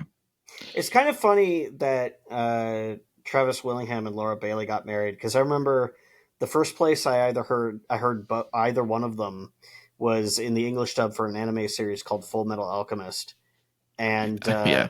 the character that Travis plays in that show kills the character that Laura plays. Yeah. Yeah. No, they're super nice people. Mm-hmm. Um, yeah, I'm it's terrible to say this, but like they're almost too perfect. These people, like they're so good. They're such good people, good-hearted people. It's like, at what point are they going to become the next? You know? Yeah, what's the skeleton in the Yeah, closet? you Yeah, know what I mean? It's like who amongst them is that person? who's going to end up on the news covered Yeah, in blood? yeah, or rape allegations or Oh sexual Jesus! Okay, misconduct. okay, You know, okay. something, some bad's You're coming. making it real. I was just going for cartoon hyperbole. You decided to go all the way. Yeah, go big or go home. I sure hope that does not happen. I sure hope so. I hope so. I sure hope not as well. They seem like very genuine, good Mm-hmm. people, and Mm-hmm. you know, it's so unfortunate that in this day that we can cast doubt on that because of how many people have let us down at this point. Yeah. Really, it's a shame. But hopefully they are true to who they are. All right, moving on. I thought this was kind of cool. EA and BioWare have released the Dragon Age Veilguard character creator for free. Yeah, I saw you talking about that. Yeah, as a standalone app demo kind of thing. So you can spend as much time for free as you want creating a character, the way they look, their class, all that good stuff, and save it. And then if you ever buy the game, it will be ready to go, and you don't even need to spend all that time doing it. You can do So it here's before you my even buy the first game. question: Did you make Owl Bastard? No, no. I just tooled around with it for about a half an hour. It's probably one of the most detailed character creators I've ever seen. Mm-hmm. It definitely rivals Baldur's Gate 3's character creator, which is also mind-blowingly insane. Does it have full genital customization? No, it does not. Baldur's Gate 3 does though. Oh, really? Yeah, it does. It has breasticles in Dragon Age, but nothing below the belt, from what I can tell. But yeah, they do have full nudity in Baldur's Gate 3. So yeah, you can customize the old genitalia to your heart's content in Baldur's Gate 3. Can you? So I know that you can multi-class in Dungeons and Dragons. Mhm. Can you like mix and match with genitals? Could you be like? Could you be like an elf and have a dragonborn cock or? No, you cannot. It is not that specific. No. Wow. That got dark and creepy real quick. I mean, look, hey, this is a game where you can fuck a druid who's shapeshifted into a bear while they're in bear form, okay? Don't put this on me. This is true. I never did that, for the record. That's just weird. Yeah, I have two thoughts coming out of that character creator. Number one, holy Needs shit, more that game customization. needs more cock customization. Yes. Yeah. I need to be able to have a slider for the length of my schlong. Yeah. No. Well, this episode's definitely not for kids. We have gone to some dark places today. You remember how old games used to let you import your character from a previous game? Like you could import a character from Bard's Tale 1 into Bard's Tale 2? Yeah. They need custom genitalia imports. You can make it yourself in 3D modeling software and rig okay, it you took it texture to a level that I can't even touch. If you know what I'm Well, saying. maybe if they had VR support, you could. Haptic feedback. Haptic feedback. Kids, if you're still listening to this, Don't turn it off now. Oh Lord, how did we get here? But yeah, two takeaways you from. Ask me, by the way, to be your co-host. Hey, you're entertaining, man. Can't deny that. Haptic feedback. Every time we talk about haptic feedback now, I'm gonna think of that joke. You've ruined haptic feedback. Next time I play my PlayStation 5, I'm gonna go, damn him. Damn him. All right. Don't you remember the Res Trance vibrator? No. It was a little black box that you plugged into your PS2, and it would pulse alongside the vibration function of the game. Why? Well, okay, there's two answers to that. Okay. Number one is I didn't ask. Number one is I don't know, and number two is I do know. Wow. Was that an official? Yes. That was an official thing. I mean, look. That's disturbing. At no point did they ever say this is for insertion into a human body. It was not. Don't ever say that word. It was not shaped for such an activity. I think the idea is that you would like sit on it, and it would be like it would feel like you're like when they've got I don't know, man. No, you know how they have those vibrating seats, right? Like they massage chair. Yeah. Well, no. I mean for gaming that have like plug them in and it's like you feel the explosion. Remember, Res was a game based on music and rhythm. Yeah. So beats. I think the idea is that you would not only hear it, but you would also feel it. Oh, you'd feel it. So I think you're supposed to like sit on it and feel the vibrations. That's terrible. But I don't think you were meant to use it for sexual gratification. But of course, everybody said it's called the trance vibrator. What else could you possibly think of, even if it's not shaped that way? Yeah, they knew what they were doing. Yeah, they knew what they were doing. They probably knew. They at the very least, they knew someone's going to use it for this. Yes, and they said, 100%. "Yeah, but fuck it, why not?" Play a game and simultaneously. Yeah. Oh, God. All right, let's move on. I'm scared. Hard mode. Hardcore mode. This is definitely not a kids episode. What happened? That's going to be the title of this episode. Not for kids. Episode 25. Not for kids. I'll have to find you that fucking Rated R. manga entertainment not for kids label that they used to put on their VHS tapes for like Ninja Scroll and stuff. Yeesh. Yeesh. Manga Man says not for kids. Not for kids. All right, where was I? I don't fucking remember. Oh, the two takeaways. Right, yes. I was interrupting you with penises and such. From Dragon Age, the character creators. Number one, this game is gorgeous. Absolutely stunning. The facial animation is insanely detailed. And the hair. Mm-hmm. Holy shit, the hair looks so good. Yeah. Like, best hair any game ever, period. Hair's been getting really good these last few years. Oh, there's no contest for this game. Like, I can't think of another one that rivals it, except for maybe the GTA 6 trailer. Yeah. Which is not even, that game's not even out yet, so. I don't know what tech they're using for it, but get it in every game, because, like, hair looks terrible in a lot of games. What happened to, like, tress effects and hair works?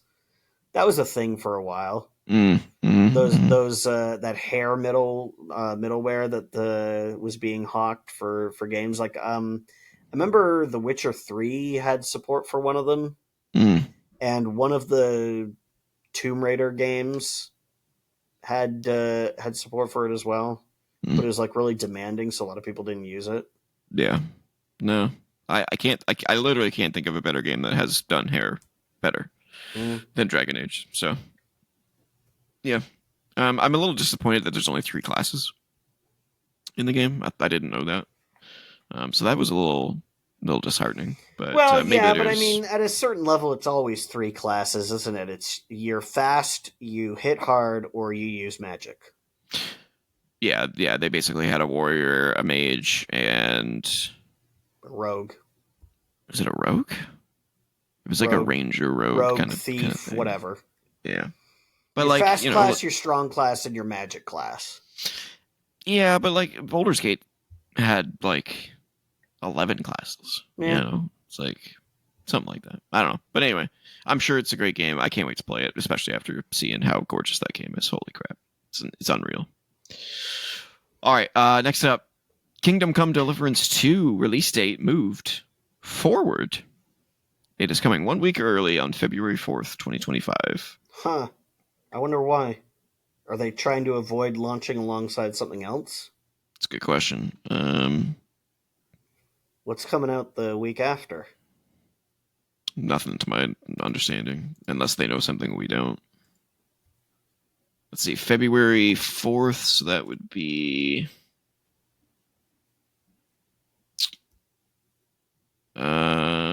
oh, Assassin's Creed Shadows. Oh. Oh, and then after that is Avowed. Oh, okay. And also Civ 7 is okay. in there too. So they want to get out ahead of those, I guess. They're getting out. They're getting ahead of all these games. That would explain it. Okay. Well, let me update that for my.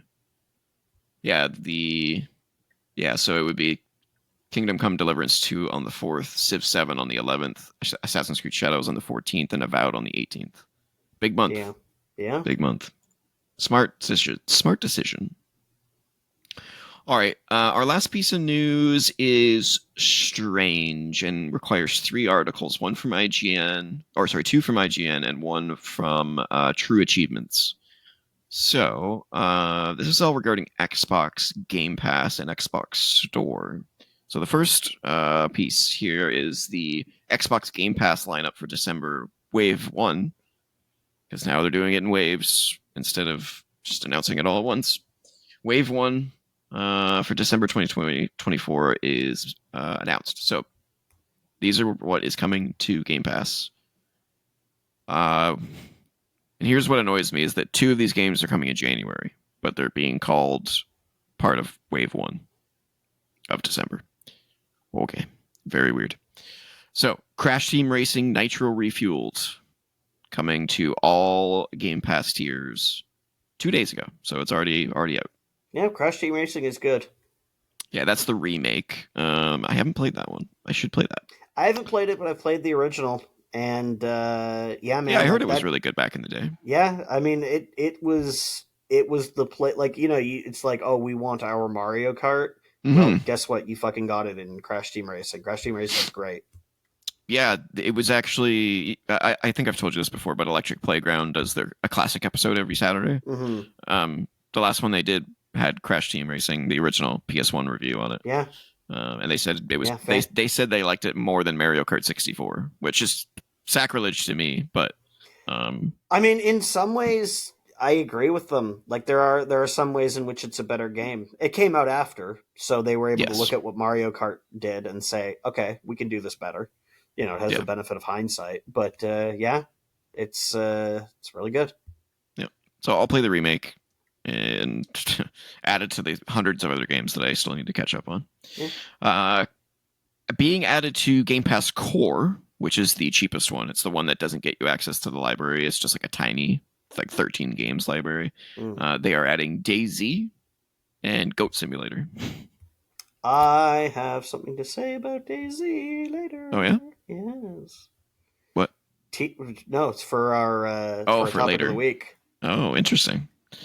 Being added to Game Pass Standard is Forza Motorsport, which is the new one. Haunty and Humanity. Those are already all on Ultimate, Game Pass Ultimate. And then coming to Game Pass Ultimate and PC is EA Sports WRC, which I think is a rally game. Overthrown, which is an early access game. Indiana Jones and the Great Circle, which is getting great reviews. Yeah, I've been hearing good things about it. Not sure why that wasn't listed on our Metacritic check-in. That's a little strange. And Wild Frost, I don't know what that is. That comes on the 10th. Carrion, which we've talked about on the show Yeah, before, great game. and Road 96. Nothing in there for me crazy, giving me crazy good vibes, but it's a good lineup.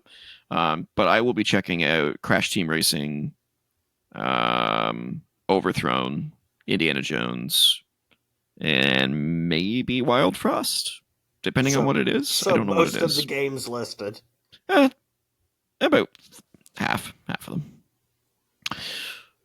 So there's that. However, why don't they call the Game Pass tiers bronze, silver, and gold, like they did with Xbox Live?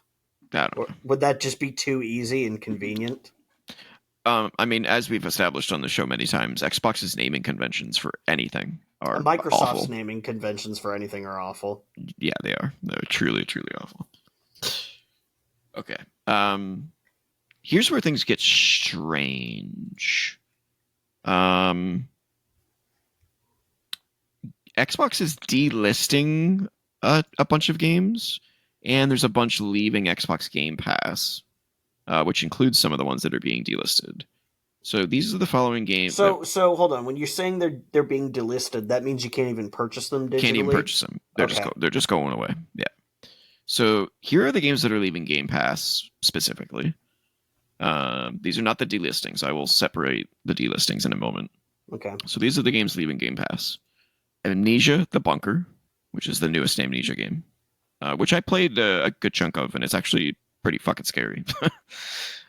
Forager, Forza Horizon 4, The Quarry, Tin Hearts, I don't know what that is. Rainbow Billy: The Curse of the Leviathan, I don't know what that is. Yeah, I don't know. And Rise of the Tomb Raider, which is the second Tomb Raider reboot game. And then the games being delisted, some of these I knew about, but there's one in particular that is baffling. Okay, so these are the games being delisted in December, and you'll probably notice a theme. Uh-oh. Altered Beast, Crazy Taxi, Yep. Nights into Dreams, Sega Bass Fishing, that one's really obvious. Sega Mega Drive and Genesis Classics, Sega Vintage Collection Golden Axe, Monster World, Toe Jam and Earl, Streets of Rage, Shinobi, Sonic the Fighters. What the fuck that is? That is an old arcade fighting game featuring Sonic characters. Oh, that would be very bad, I'm sure. It's apparently it's okay. I guess it's kind of like it's okay. Virtua Fighter-ish. Oh, interesting. It was only released in arcades in Japan, as far as I'm aware. Well, speaking of Virtua Fighter 2. Yep. G.I. Joe Operation Blackout. Nerf Legends, which I've heard is like one of the worst games of all time. NASCAR Heat 3, 4, and 5. And NASCAR 21 Ignition. And the final one is the most bizarre one. Forza Horizon 4. Now, for those that don't know, Forza Horizon 4 is a first-party Xbox game. Yeah, and it's not that old. So, no, it's not. It's a little weird. So, reading on here, so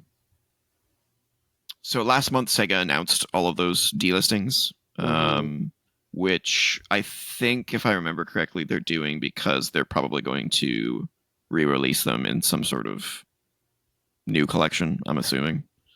Yeah, it seems like that's never too far from Sega. They've always got a new Genesis collection or something coming out every few years. Yeah, so I'm sure they'll redo that in some sort of giant package. I don't think they'll be gone for long. No. But Forza Horizon 4 is very strange. Apparently, it's due to some licensing issues. Yeah, I figured.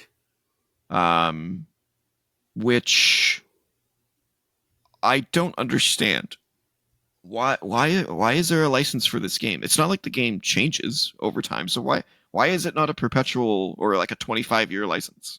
Yeah, why was this license only like 4 years? Well, like when probably because they want it to be just long enough to cover for a new Forza game to come out, and then they can say... Yeah, it came out in 2018, so it was only 6 years ago.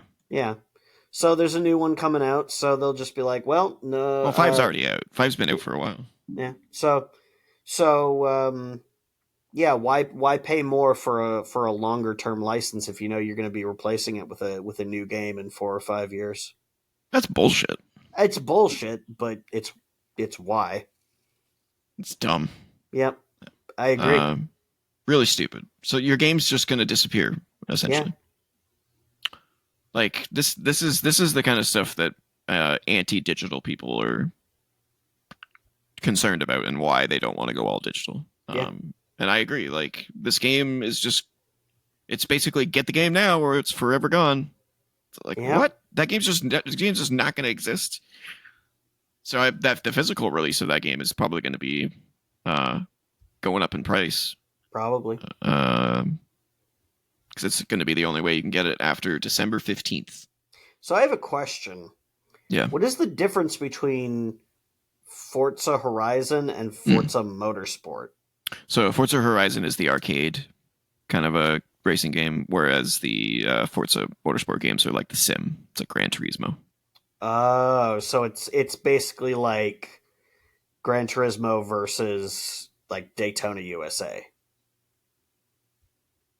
Uh, Daytona USA is a very arcadey racing game. yeah, but yeah, there's no tweaking your car or like changing parts. You basically just pick a car and you go. Yeah, that's what Daytona's like. Yeah, yeah. Um, I played the Horizon games are great. They're fantastic racing games. Yeah, I played whatever one was on that ROG Ally at the Best Buy, the local Best Buy. Probably Horizon 4. Yeah, Yeah, whatever one that was, I played that for a few minutes. I was like, yeah, this is fun. This is cool. It yeah, looks really nice. Runs really well. yeah, yeah. It's fantastic. Those are the games that the people that are making the new Fable game made. Oh, okay. Yeah, weird, right? To Yeah, go from making yeah. hardcore racing games to an RPG. Well, I'll tell you this. I know that their art team can handle it. That's for damn sure. Oh yeah, it's gorgeous games. Yeah, Yeah, hundred yeah, percent. absolutely. And that, as they say, that is the news, which means it's time to move into topic of the week. And this week's topic of the week is essentially the opposite of last week. Last week we talked about games that surprised us for With the how better. good they were. Yeah. And this is games that surprised us with how not Yeah, good these are they the were. letdowns. These are the disappointments. Yeah. And just to be clear, a disclaimer before we talk about these games, we are not saying these games are bad. Well, Maybe you are in some of the cases. For me, pretty much all of these games are not bad games. They are games that I was personally let down by for very specific reasons, which I will get into. Yeah, I don't think I have Um, anything on my list that is outright atrocious, no, but no, everything on my list disappointed me either yes, because it looked really good or because its predecessor was really good. yes, exactly, exactly. All right, do you want to start or should I start? Sure, I'll start.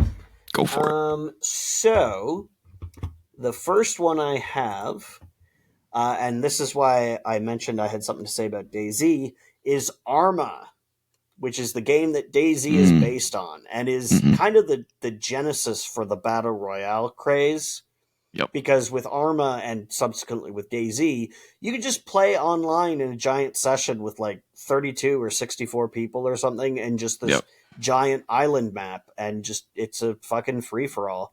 You can do whatever you want. And somebody at some point, I believe it was the developers of The Culling, said, "Hey, what if we structured this with an ever shrinking zone of operations that forces Mm, players to engage?" And thus the battle royale genre was born. So I remember when DayZ. Well, first of all, I saw Arma and I thought it looked really cool, so I bought it, and it controlled terribly. And then when DayZ was getting popular, I said, I'd like to give this a shot, but I got burned by the first Arma game. Well, I'll give it a shot. So I bought Arma 2 because it's a mod for Arma 2. At least it was originally.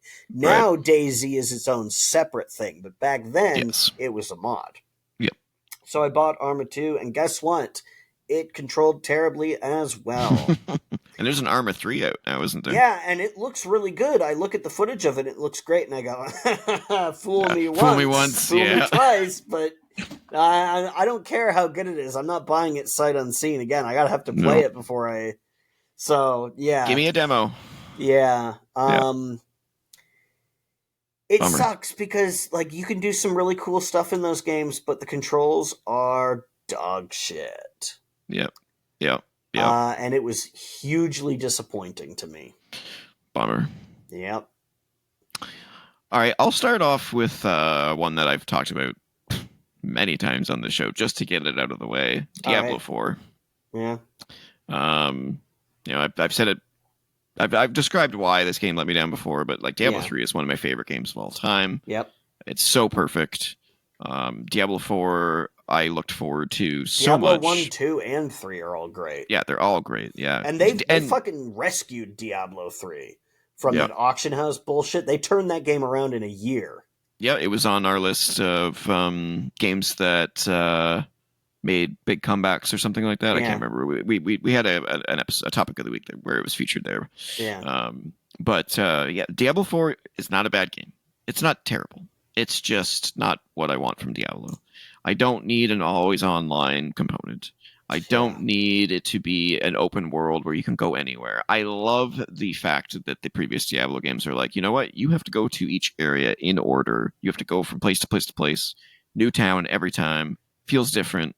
Yeah, every time you get to a new chapter. I love that shit. That's great. The fact that in Diablo 4 you can go anywhere at any time and everything scales to you. Why go anywhere? Why? Yeah. Why? What is the point of going anywhere at that point? It's like, what is the drive to go anywhere? And it's definitely not the story. Let me tell you that. You know what game I think did scaling really well was Morrowind. Because with Morrowind, the enemies don't simply get stronger. It's not like, oh, this I think we've talked about that before, yeah. Yeah, probably have. But they start spawning in new, powerful enemies in addition to the old ones. Yep. So, like, when you start the game, you're never going to see a Golden Saint. But once you hit, like, level 12 or something, Golden Saints will start spawning. It's like, oh, shit. Yeah. So it's not... You will see the old enemies as well, but you will also occasionally see newer, stronger enemies. That being said, though, Morrowind also had, great storytelling and cool environments and stuff like that. Whereas Diablo 4, the story sucks. Couldn't give two shits about the acting because it's terrible. The world is basically the same no matter where you go. Like, it's not like Diablo 3 where you have a desert area and a forest area and, fields and, castle. Diablo 4 is just basically one big dreary land. Yeah, there's some swamps here. Yeah, there's some snow here, but it all feels the same. It doesn't the environmental storytelling is not unique enough in each area to make it feel like you're really making a progress environmentally. It just feels like one big giant area. Yeah. And not in a good way. In my opinion. I was worried about Diablo 4 like upon completing Diablo 3 because it's like, how the fuck are you, like, this is how do you beat that? This is a Diablo game where you don't just go to hell, you also go to heaven. Yeah, so the sick. final boss before the expansion is in fucking heaven. Like, where do you go from there in a Diablo game? Nowhere else. Nowhere new. Apparently. Super heaven, super hell, like the cow level. The cow level's in Diablo 3 already. They made it real. Yeah. So yeah, it's. Yeah. I feel like there wasn't really anywhere to go after that. Yeah, and I also didn't like the fact that you gain access to all of the abilities so quickly. I like in Diablo 3 how every time you level up, it's like, oh shit, what do I get this time? It was always exciting to level up, whereas in Diablo 4, it's like, I already know what I'm going to get when I level up because I've looked at this whole tree already. I don't really need to, it's not anywhere near as exciting. I just, there were so many things that let me down about Diablo 4. It's not what I want from Diablo. It just isn't. So, one thing I am looking forward to is Path of Exile 2, which is out now in early access, and I'm hearing great things. So I will be checking that out. Hopefully, it will be what I'm looking for in my Diablo, but not actually be Diablo. Yeah.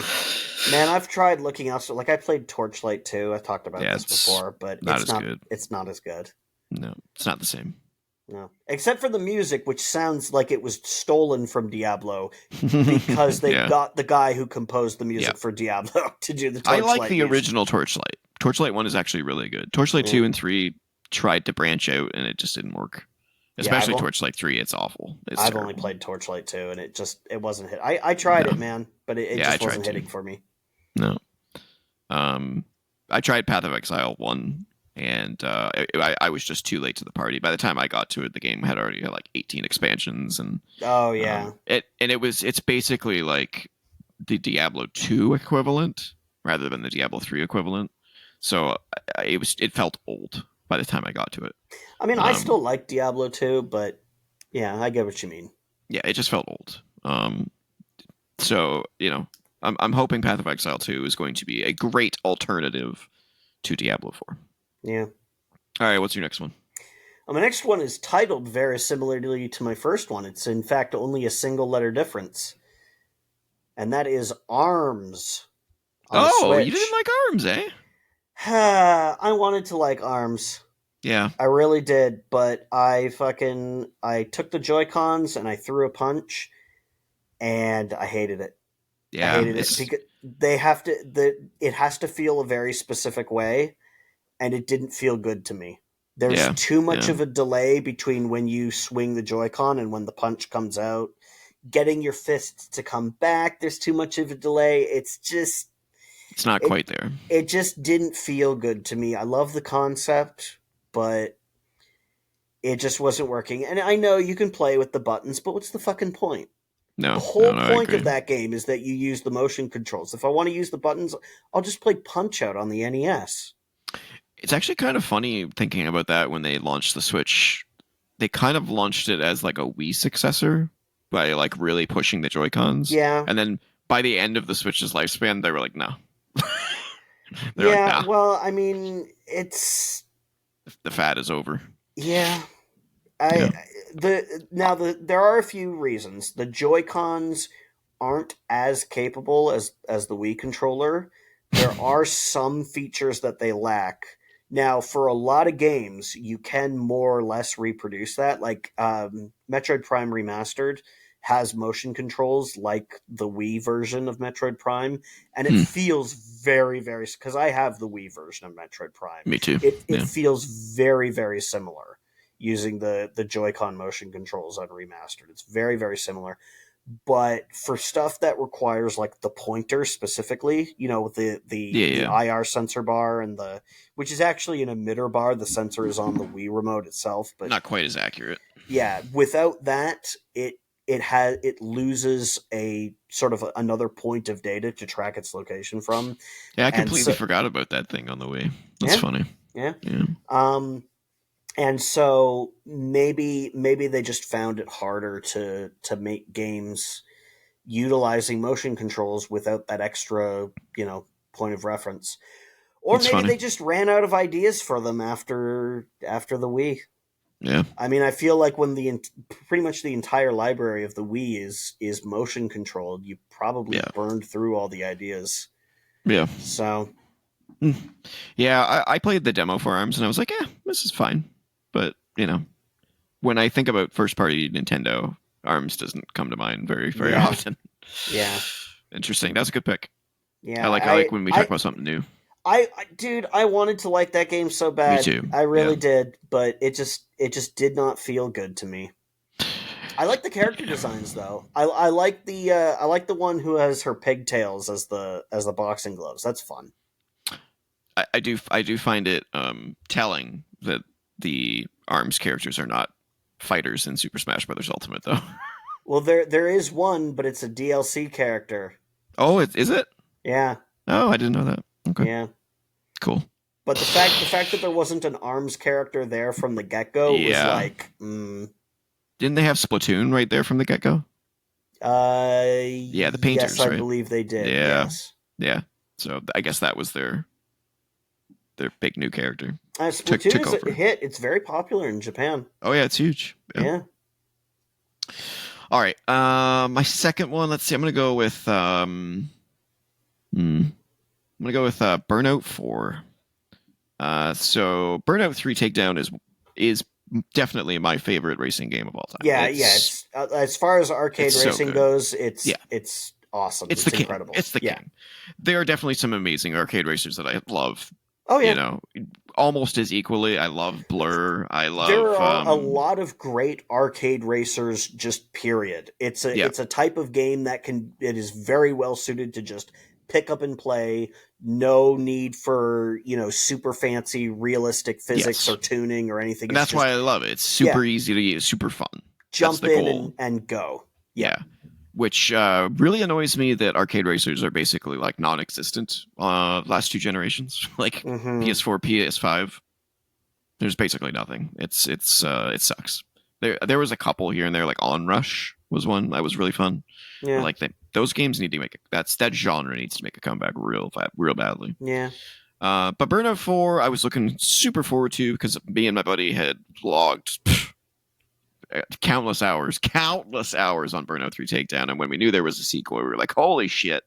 And then it came out, and the first thing we noticed was the traffic doesn't matter anymore. You just burst right through the traffic. Oh, from behind? Yeah. Because you're talking about the Revenge. Yeah, Burnout Revenge. Yeah. Yeah. I mean, I kind of like that for some stuff, but for other stuff, I see what you mean, because it half of the fun of Burnout 3 Takedown for us was the hilarity of the crashes. Yeah. And just coming around a corner and being like, oh fuck, and knowing that there's nothing you can do. Yeah. And there it comes, and then you get to watch a spectacular crash. Yeah, and now you just need to drive along the correct side of the road, and now traffic is just a non-issue for you. A non-issue, yeah. It's kind of fun when you can launch an NPC vehicle into another racer. Then that's kind of fun.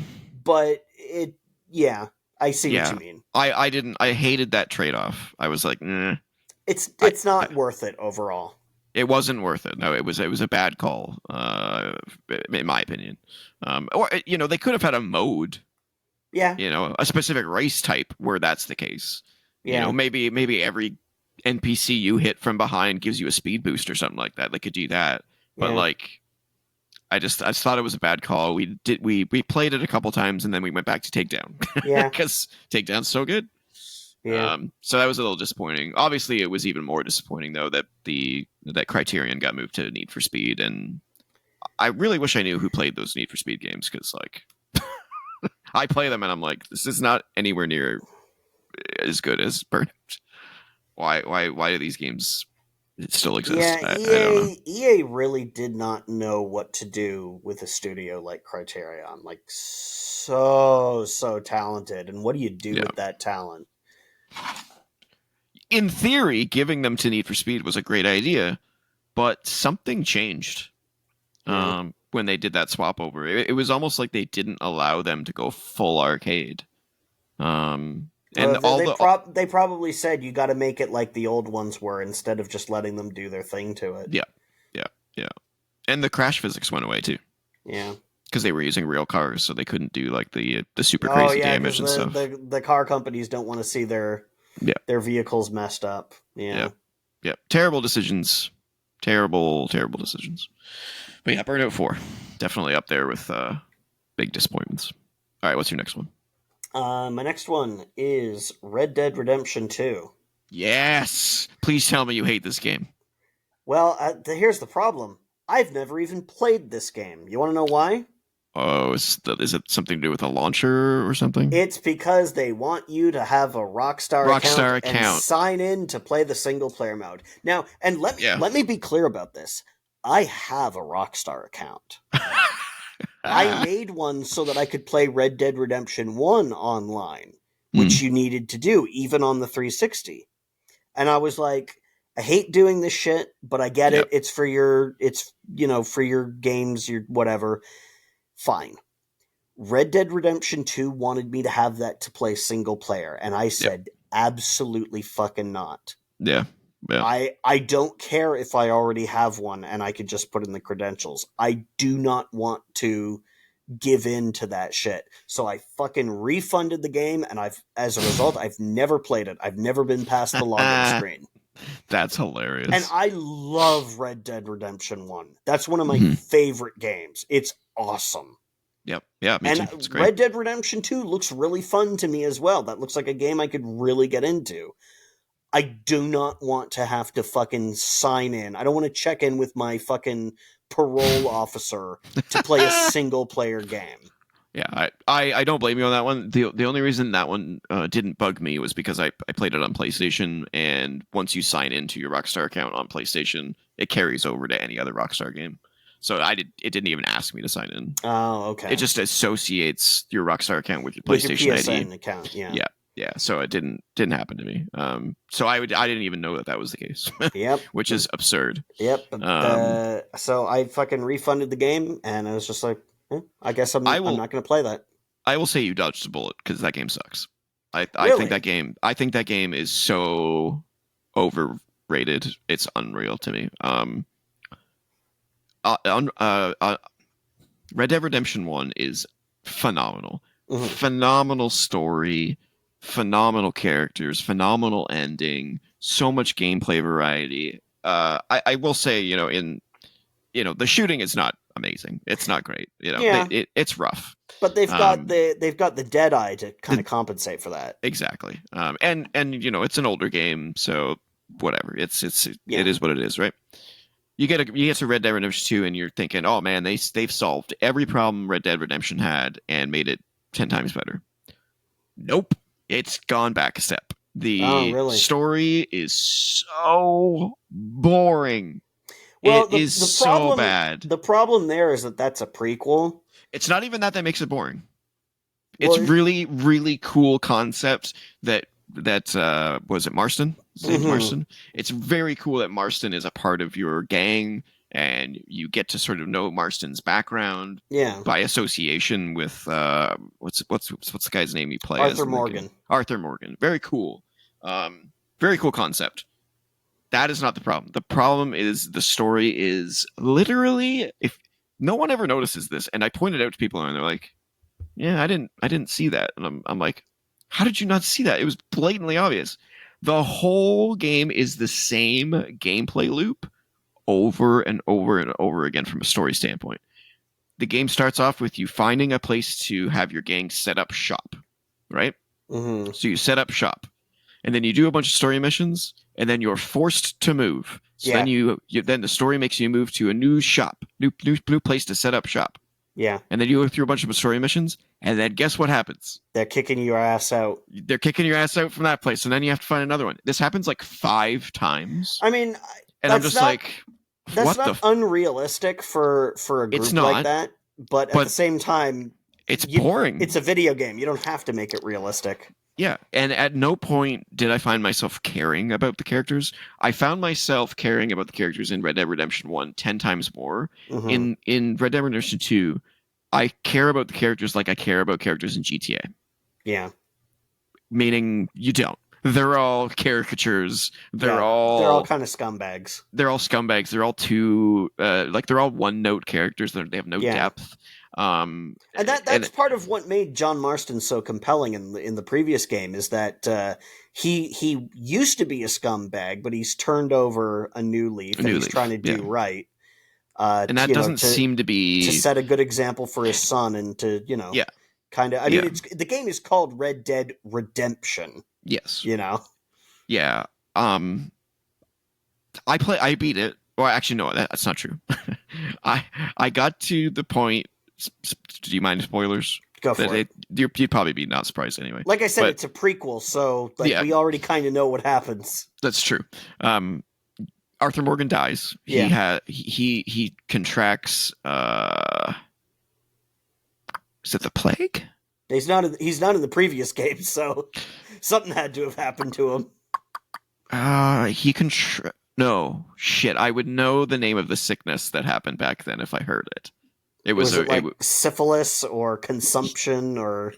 My brain is telling me syphilis, but it's not. It started with an M. I Oh, think. Was it the measles, maybe? I don't No. know.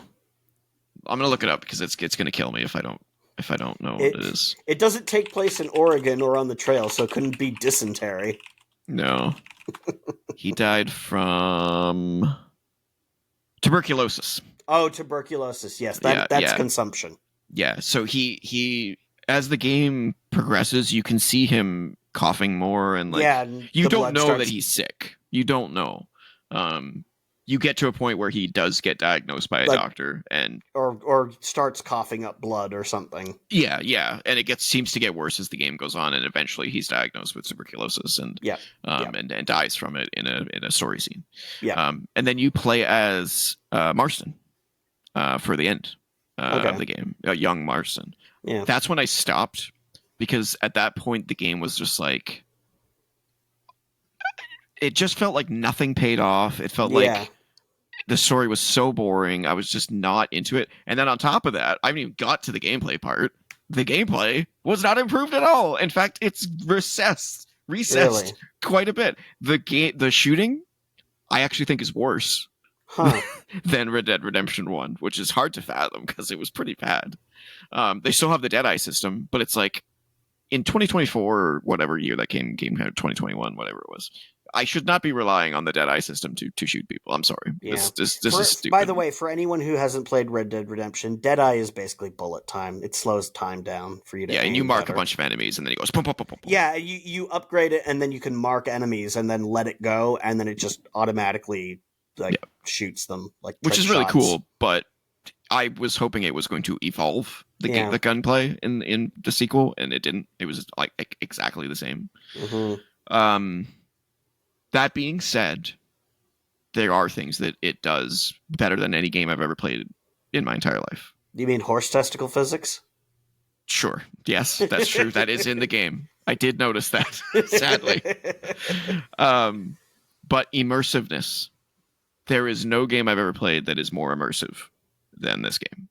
Yeah, I hear that a lot, is that they kind of went all in on that and to the detriment of everything else. They forgot about the gunplay and then the story. Yeah. The world feels alive in every sense of the word. Things just happen dynamically all the time when you're walking around the world. Like you'll just be running around, going down a path on your horse from point A to point B, and some dude will just be running towards you going like, I got shot in the leg. And yeah. That happens in the first one as well. Yeah, but they're like, that's one thing that they took to the next level. Like shit just happens, and you end up. It's not just like, oh, okay, this is like one of those things. Like you remember how in like Spider-Man 2, it was like, oh, the kid lost his balloons. You got to get the balloons. My balloon. You never see something repeat in these dynamic events. Oh, they always really? They're mind-blowingly complex to the point where you're like, yeah, the balloon thing happened all the time. Yeah. It's not. It doesn't feel scripted. It might be, but it doesn't feel scripted. These things seem to happen in the weirdest times, in the weirdest places, and not only that, but they seem to like link to other things. Oh, so like, cool. You'll start with a guy being chased by a gang, only to find something else when you go fight that gang, which leads to something else because you fought that gang. You know what I mean? Like there's like links. So like that stuff is really cool, but it's all surrounding the core of the game, which is the shooting and the main story, which both suck. So it's like, if I could take out the gunplay and the main story and just live in the world, that'd be fucking cool. Because man, the visuals, gorgeous. The customization, amazing. Your beard actually grows. You have to go get a shave every so often, or you can grow a beard if you want. Yeah, Witcher 3 does that as well. Yeah. Your outfits are actually like they serve purposes. In the wintertime, you should be like in cold areas, you should be wearing like a parka outfit. Otherwise, you're going to get cold and your stamina goes down, and you eventually could like get frostbite, which damages you. Like all these like little touches, wear summer clothes in the summer, otherwise your stamina drains because you're overheating. Yeah, like all these little cool touches. But then, like I said, the core of the game, they just forgot it existed until it was too late. It was that would be on my list But these other ones just, were bigger for me, I guess. Yeah. Incidentally, you know what game also requires a Rockstar login to play single player? No, Red Dead Redemption 1 Remastered. of course it does. Yeah. Of Which course. is the only reason I don't have that. Wow. And I was looking Well, forward to that as well, but as soon as I found out that you needed to sign in well. just to play it single player, they don't even have Also, multiplayer in it anymore. no. Yeah, I was gonna say, like, given the amount of things that they took out of that game and the price that they're charging for it, I wouldn't buy it either. I wouldn't buy it anyway. I It's mean, like, the multiplayer, the multiplayer was like take it or leave it kind of thing. It was there and it was okay, but the single player mode is really what the strength was. That's where like 95% of the appeal is. the amount of time I spent playing Liar's Dice at the various bars, Yeah, yeah, super super great game. yeah. But But yeah, I'm not gonna fucking log in for a single player game. I'm no, absolutely not gonna support that shit. no. All right. Is my turn? I feel like I took over your No, no, no. That's fine. That's fine. That's That's funny. fine. Yeah, Yeah, I have a passion, like a hatred for that game because I was yeah, so like I was just like, how did this happen? How yeah. did this happen? I never played the online for Red Dead 2, but I I heard it think I was played bad. like I played like half an hour, I think, and was like, meh, whatever. I didn't play GTA Online either. I played it for half an hour, and I was like, after I got ran over the third time from some random dude, I was like, whatever. Well, GTA Online is really fun. The problem is that they don't seem to do much about the cheaters on there. Yeah, no, they don't. Okay, my next one is Borderlands 3. Okay. Borderland. This, can you sense a theme here? Mm. See, here's the thing. I never had any expectations for any of the Borderlands games because they always looked kind of obnoxious to me. And then I Hmm. played the first one, and yes, it was obnoxious. So much so that I didn't play more than 15 minutes of it. So here, this is the funny thing. So I had the same reaction you did for the first game. I played the first game and was like, this is annoying Yeah. and not very fun and kind of brown. So I think I played like an hour and was like, yeah, I'm done. But then I played Borderlands 2 and laughed my ass off more Really? than any game I've ever played in my entire Really? life. The Because comedy. that game, the comedy in that game was like the worst Oh part yeah, to no. me. Borderlands 1 to Borderlands 2 is like going from Assassin's Creed 1 to Assassin's Creed 2. It's a leap. No, It but I'm saying in Borderlands 2 it's worse. Because Oh, the no. jokes is like, oh, here's a reference to Seven for some reason. Here's a head Oh. in a box. Why? Because we wanted a Seven reference. Oh yeah, the absurdity of the comedy is is what makes it hilarious. Really? But Because I but don't find references just for the sake of a reference to be very funny. but it's not the references that make it funny. It's the delivery of the actors, and they got the absolute perfect cast in Borderlands 2. The guy who plays the main villain, Handsome Handsome Jack, Jack. Yeah, yeah. brilliant. Handsome Jack. Yeah, he's played really well. Tiny Tina, played by Ashley Birch, Hmm. freaking phenomenal. Just this list of characters that just keeps on going in that game.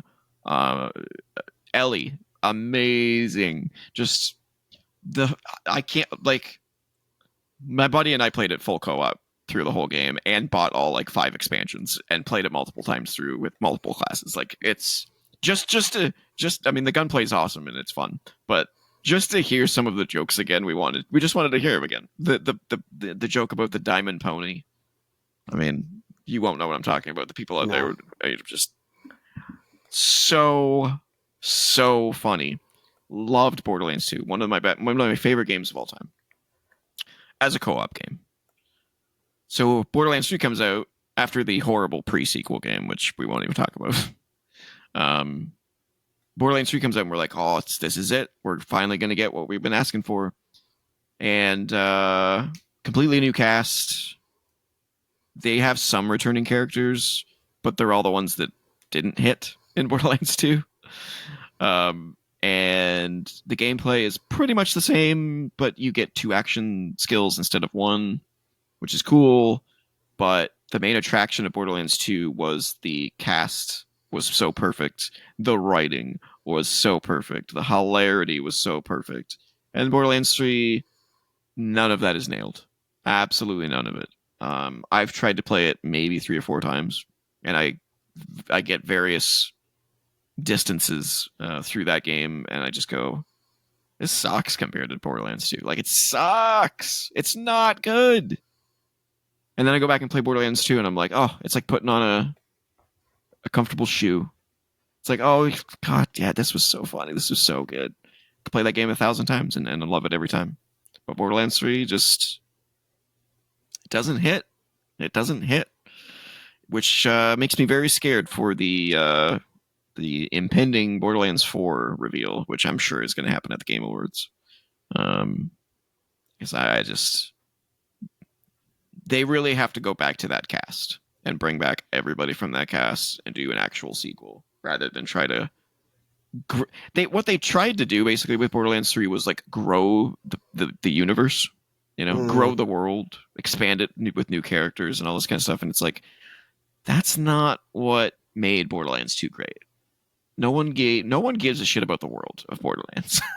No one cares about the characters. No one has feelings for these characters.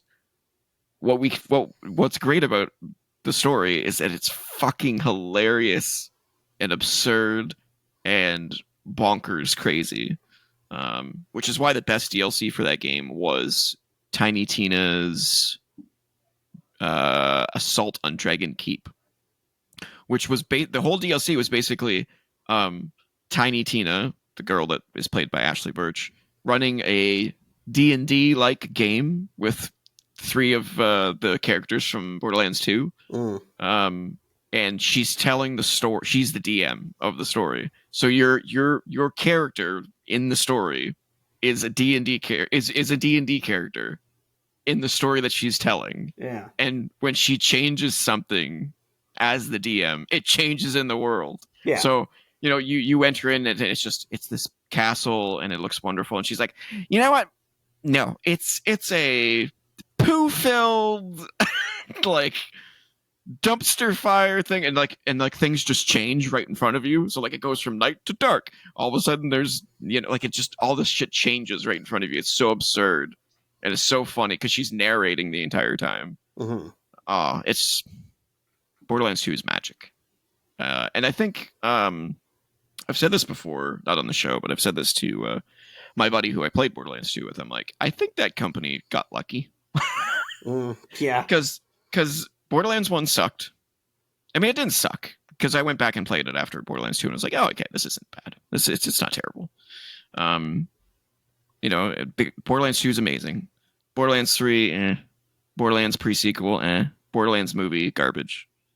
It's like, I think you guys aren't as... I don't think you guys know what you're doing. I think you got real lucky. Yeah, well, with Borderlands 2. Let's not forget what else they made. Yeah, Colonial Marines. Yeah. yeah. Gearbox is not talented. I don't think. I think they got very lucky with Borderlands 2. And, my introduction to Gearbox was the Half-Life expansion Opposing Force, and I was like, oh, this is great. I can't wait to see what these guys do next. Yeah, that turned out well. Yeah. So yeah, Borderlands 3, huge. One of the biggest, probably the biggest disappointment on this list for me personally, I think. After how amazing Borderlands 2 was. All right, what's your next one? Okay, my next one, and this reads exactly pretty much every Power Rangers game after the first one. Like the Super Nintendo one? Yeah. That Super Nintendo one was good. The side-scroller. Not like the most advanced game ever. It was very basic, yeah. Satisfying beat 'em up with some platforming. And then basically all other Power Rangers games are bad. At least the ones that I've played. And I haven't played all of them. Like I haven't played Battle for the Grid. And there is that Reader's Rewind coming out soon. Yeah. That looks pretty good, but like... Did you play the Super Nintendo Power Rangers movie game? Yeah, it was okay. It's basically the same game, but with 2 like two planes. Yeah, planes but to it's fight on. also Yeah. it's not as good. It's also way harder too. Yeah. Yeah. Yeah. Um, No, I and agree. then there's a Power Rangers Zeo racing game on the Super Nintendo, Oh which God. is, I mean, fuck it, whatever. But wouldn't it make more sense to make a Power Rangers Turbo racing game? Wasn't yeah, exactly. And wasn't there a fighting game? Power Rangers fighting game? Yes, there was a Power Rangers fighting game on the Super Nintendo. There's also one on the Genesis, but it's a different game, and the one on Yeah, the yeah, yeah. Genesis isn't very good. Yeah, there's Yeah, one where the robots are fighting the monsters and the Power yeah, Sword it's fight. fine. It's It's not great. basically Yeah. it's a reskin of, from what I understand, it's a reskin of a Japanese fighting game called Gundam Wing Endless Duel, which I've played, and which is a pretty good fighting game on the Super Nintendo. Hmm. Um, but I don't Yeah. want a Power Rangers game to just be a fighting game. I want it to have like environmental stuff, because like when you see them in the show, they're fighting the putties in the playground, and they're like, they're using the playground equipment as part of their combat. Like they're juking left and right, going down the Yeah. slide to avoid putties, and then turn around and spin kick or whatever. And it's like I know what a lot of people are thinking. All nine of you listening to this, um, why is a 37-year-old man? Why does he give a shit about Power Rangers? Well, it's first of all, back then I did, because I wasn't 37 back then. I was a kid. Yeah. Um, Yeah, we're and talking about Mighty Morphin Power Rangers, just to be yeah, specific, because and like pretty much everything second, after Zeo like or Turbo was bad Power for us. Rangers should not be that hard of a thing to make a good game for. No, it really It's shouldn't. it's Yeah. fighting a bunch of grunts and then fighting a monster of the week. The show is practically a video game format itself, right? Like every Yeah. episode can be a level in the game, which is what the Super New Nintendo boss game and was. yeah. And yeah, some of the bosses you fight as the Megazord. Yeah. Some of them you just fight on foot. Like that Super Nintendo game, that's all a Power Rangers game needed to be. Not the Yeah. best beat 'em up on the Super Nintendo, but a decent one, It right? was very good. Yeah. So why couldn't they make any as good or better after that? Same thing with Ninja Turtles games, honestly. Like Ninja Turtles games fared way they better definitely did, but than everything Power after Rangers Turtles in game. Time was pretty much poo. Oh well, there was a GameCube game based on the 2003 cartoon that wasn't bad. Um, but I mean, it wasn't Turtles in Time. No, it was not. Not even Shredder's Revenge is Turtles in Time.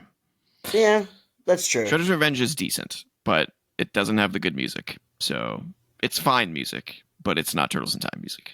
Turtles in Yeah. Time music is so perfect. But I just want a good Power Rangers game, man. And Yep. hopefully we're gonna get it with Rita's Rita's Rewind, Rewind. because it Yeah. looks good. But Yeah, it's like like, next week I think it comes out. Something why like the that. fuck has it taken like 30 years to get That's a another good question. good Power Rangers game? I guess there's Battle for the Grid. That fighting I game have is, I have played that. I was gonna say that. That is a good game. yeah, It is actually genuinely good. but like, fuck, Why man. that the only thing that sucks about Battle for the Grid is that like all of the Power Rangers are not in it. It's Yeah, very selective, and I'm like, but I mean that's why? that's a lot of Rangers. That's a lot of playable But characters you have to all you design. had to do was just reskin some of them. I guess, but then people would complain that they're just reskins. Well, now people are complaining that they're not in there at Yeah, all. well, you're damned if you do, damned if you don't. I guess so. You know. Um, but it's like they all should be good. Like it's the easiest fucking slam dunk in the world. The game is already designed for you. It's right there, It's true. clear as crystal. How did they keep fucking it up? Like Power Rangers Lightspeed Rescue on the N64 is dog shit. Oh yeah, it's terrible. It's horrible. Power Rangers. Not a great Power Rangers show though either. Lightspeed Rescue. Lightspeed That, Rescue is okay. ugh, It was that was one of the bad okay. ones. Yeah. Fucking Power Rangers Time Force on the GBA is terrible. Yeah. God, I don't even know if there was an SPD game. And Oh SPD god. was good. That was a good show. I like that one. That was after my time. Yeah, it was. Don't Well, it remember was that after one. my time as well. That's why I went back. I was like, I wonder what Power Rangers is doing, and they were doing Power Rangers SPD, and I was like, oh, this is pretty good. I gotta watch the movie that they came out with recently, Once and Always or something like that. Oh yeah, Once a Ranger.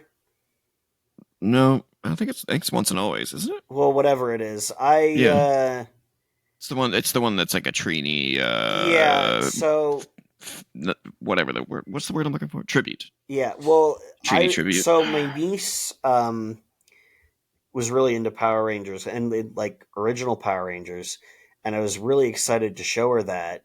And then Jason David Frank died, and Hmm. they acknowledged that in there. There's an in memoriam to him at the end, and I was like, oh, I can't show this to her because she doesn't know. She doesn't Oh, know that Jason David Frank is dead. Because how do you tell? I think she was like 4 or 5 when he died. Is like, how do you tell her that her hero is dead and that he killed himself? So we just oh, he did. I didn't yeah, know that. yeah, he killed himself. Oh, that sucks. Wow, yeah, I didn't know that. Yeah. So it was just like we've never mentioned it to her, and so I haven't watched that. You know, I didn't watch it with her, and I just never got around to watching it myself. Yeah, that's a bummer. Yeah, I didn't know that. Yeah. That guy seemed really doing really well. That's strange. Yeah. Yeah. All right. Okay. My next one is Watch Dogs 3 Legion. I forgot this game existed. Yeah, a lot of people do. A lot of people forget it existed. So, Watch Dogs 1 was like a PS4 like launch window game. Was it? Yeah. I thought it came out on the PS3. Mm, Maybe I'm thinking of Sleeping no, Dogs. it's PS4. It's right behind me. I don't even need to look. It may have come out simultaneously on the PS3, but I don't think so. Okay. Because Watch Dogs was, I remember it was touted as being like, it was the first next gen game that was announced. I do remember that because it Uh, was. Don't you remember the controversy of that game? Um, it looked way better when it was shown than when it came out. It was one of those Ubisoft games, just yeah, like but the I mean that Division. happens with so many games that it doesn't stick out in my memory. It was the first one that it happened on for like the last two generations. Um, but yeah, it was. I think it was underrated personally. I really enjoyed it. Yeah, the main character is really bland and boring and not cool. But it wasn't a terrible game by any stretch. I really enjoyed it. And then Watch Dogs 2 came out, and it was way more full of personality and craziness. Yeah, the Um, mission where you fucking um you basically record that rapper and make a soundboard out of him yeah, and then dupe the investor into giving millions of so dollars good, to so cancer funny. charity. Yeah. Yeah, I love Yeah. it. Yeah, that game had Or so much more you personality. fucking steal the movie trailer Yeah, out of that company. yeah. That Yeah. game made way better use of its world and its Yeah. themes and stuff like that. So that was a great game. So when the third one was coming out, I was like, oh man, this is gonna be. Can't wait to see what they do with this one. And then they announced that it was like play anyone, everyone is a character, and I was like, oh, that's really cool. And then you play it, and you realize that no, it's not cool. It's really annoying, actually. So for those who haven't played it, essentially you can play any you can talk to anyone on the street and recruit them to what's the name of the DedSec. You can DedSec, yeah. yeah you can recruit them to DedSec, and every single character has a unique name, unique background, and unique abilities that are specific to them. But So some of them, unlike fucking Metal Gear Solid Portable Ops, you don't have to chokehold them first to recruit no, them. no, You don't have yeah, to abduct them with a balloon. yeah, you literally just talk to them. Some of them will ask you to do like something for them, and if you do a favor for them, then they'll join. And you can have up to 8 of these characters that you can switch between. Now, two things break it. Number one, switching between them is not as easy as it seems. It's not like this did not come out during the SSD, you know, Oh, world. So anytime you switch character, you have to watch a loading screen, yeah. which is a huge pain in the ass. So you really want to stick to one person, which kind of defeats the purpose of the idea of the game. Yeah. Um, and it really sucks because each character has a different specialization. So some of them are really great brute force type people who just go in and smash up the place. Some Does are that really count? Does that count as the bingo card? Brute what? force mentioned. Funny. Well, we also talked about Ubisoft, so both of those get a mention today. Yeah, but they're in the news. Yeah. Oh, so the bingo card only occurs if they're not Well, brought up on. if yeah, because it's like, Okay. well, we talk about the news, so of course we're going to talk about Ubisoft. But like, Yeah, they're always when in was the the last news. time brute force was in the news? Well, that's true. That's true. So yeah, some characters are great at melee combat. Some are great with guns. Some are great at hacking. Some are great with little robots and gadgets. In a And hacker group, I would expect that everyone would be good at hacking. and that's the thing, is that what you find as you play the game is you pick a character, you go on this mission, and then like a quarter of the way through the mission, you're like, oh man, if only I had X, Y, or Z, this would be cool because I could do this, but I can't because I picked this character, so that means I have really no choice but to go this route. Because Oh, all of are you locked in with the character yeah, you start a mission well, with? yeah, you have to Oh, keep well, then going. what's the point of starting a crew? You could have had a Yeah, thing where it's like you go back to base and you take control of your hacker man and you like mm-hmm. disable the security cameras and then you go Oh back to the no. person So who's so on all site and then you so see, hold on. oh, So all of them can hack the general phone hacking one, yeah, like hacking cameras and stuff like that. Like you can do that. But like if the character you picked has a robot friend that you can control and walk around and go through vents and stuff with, you can do that. But if you don't, then that's just not an option. You don't have that option. So it would have obviously been 10 times better of a game if you were just one individual who had all of these abilities yeah, and had the flexibility to tackle every mission the way you want to. yeah, It's almost like they did a disservice to the game by having this mechanic. It's this yeah. mechanic just sucked. It seems cool in your head. It's like, oh, I can recruit anyone, but then in practice, it's like, You know what that reminds me of? That reminds me of Super Mario 64 DS, where it's hmm, like you have four playable characters, but that also means if you want to do a level where you need to use the metal cap, got to go back and get Wario because he's the only one who can use the metal cap. yeah, Luigi's the only one who can use the invisibility cap. yeah, It's it's like dumb. it was a lot nicer when it was just Mario was the only character. Yep, yep, yeah. They for whatever reason, sometimes designers think that more options is better, but it's only better if you have access to those options all the Yeah. time. So Now, do you know what skills you'll need to do well in a mission, or is that just so obscured from you? so it's not that you can do or not do well in a mission based on the character you play as. Every level seems to be designed to cater to all of them. So if you really wanted to, you could just play the same class. Basically, think of them as classes. All these Yeah. people are just basically classes. So if you really wanted to, you could play as one class the whole game. But then you're basically missing out on all the skills of all the other people Yeah. who have things. So like there are certain characters where you're like, you do not want to get into gun fights with people. You Yeah, do not. it's almost like a skill tree, except like Yeah. way more convoluted. Yeah. Yeah. It just doesn't work. It just Yeah. doesn't work the way they intended it to work, I don't think. Yeah. And then on top of that, for me personally, I mean, I hate British accents. Oh This game no. takes place in London, Oh and no. and this is an Ubisoft game. So these are not only British accents; these are bad British accents. Oh, it's like French people trying to do British accents. Yeah. I can't, man.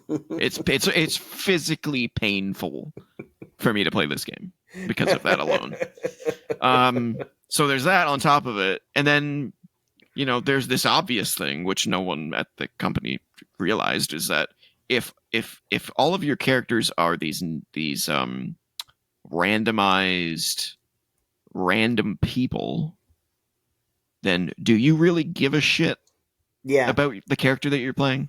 Yeah, if there's nothing special about them, then You don't it's give a shit. just it's just And if they some die, by the way, then they die.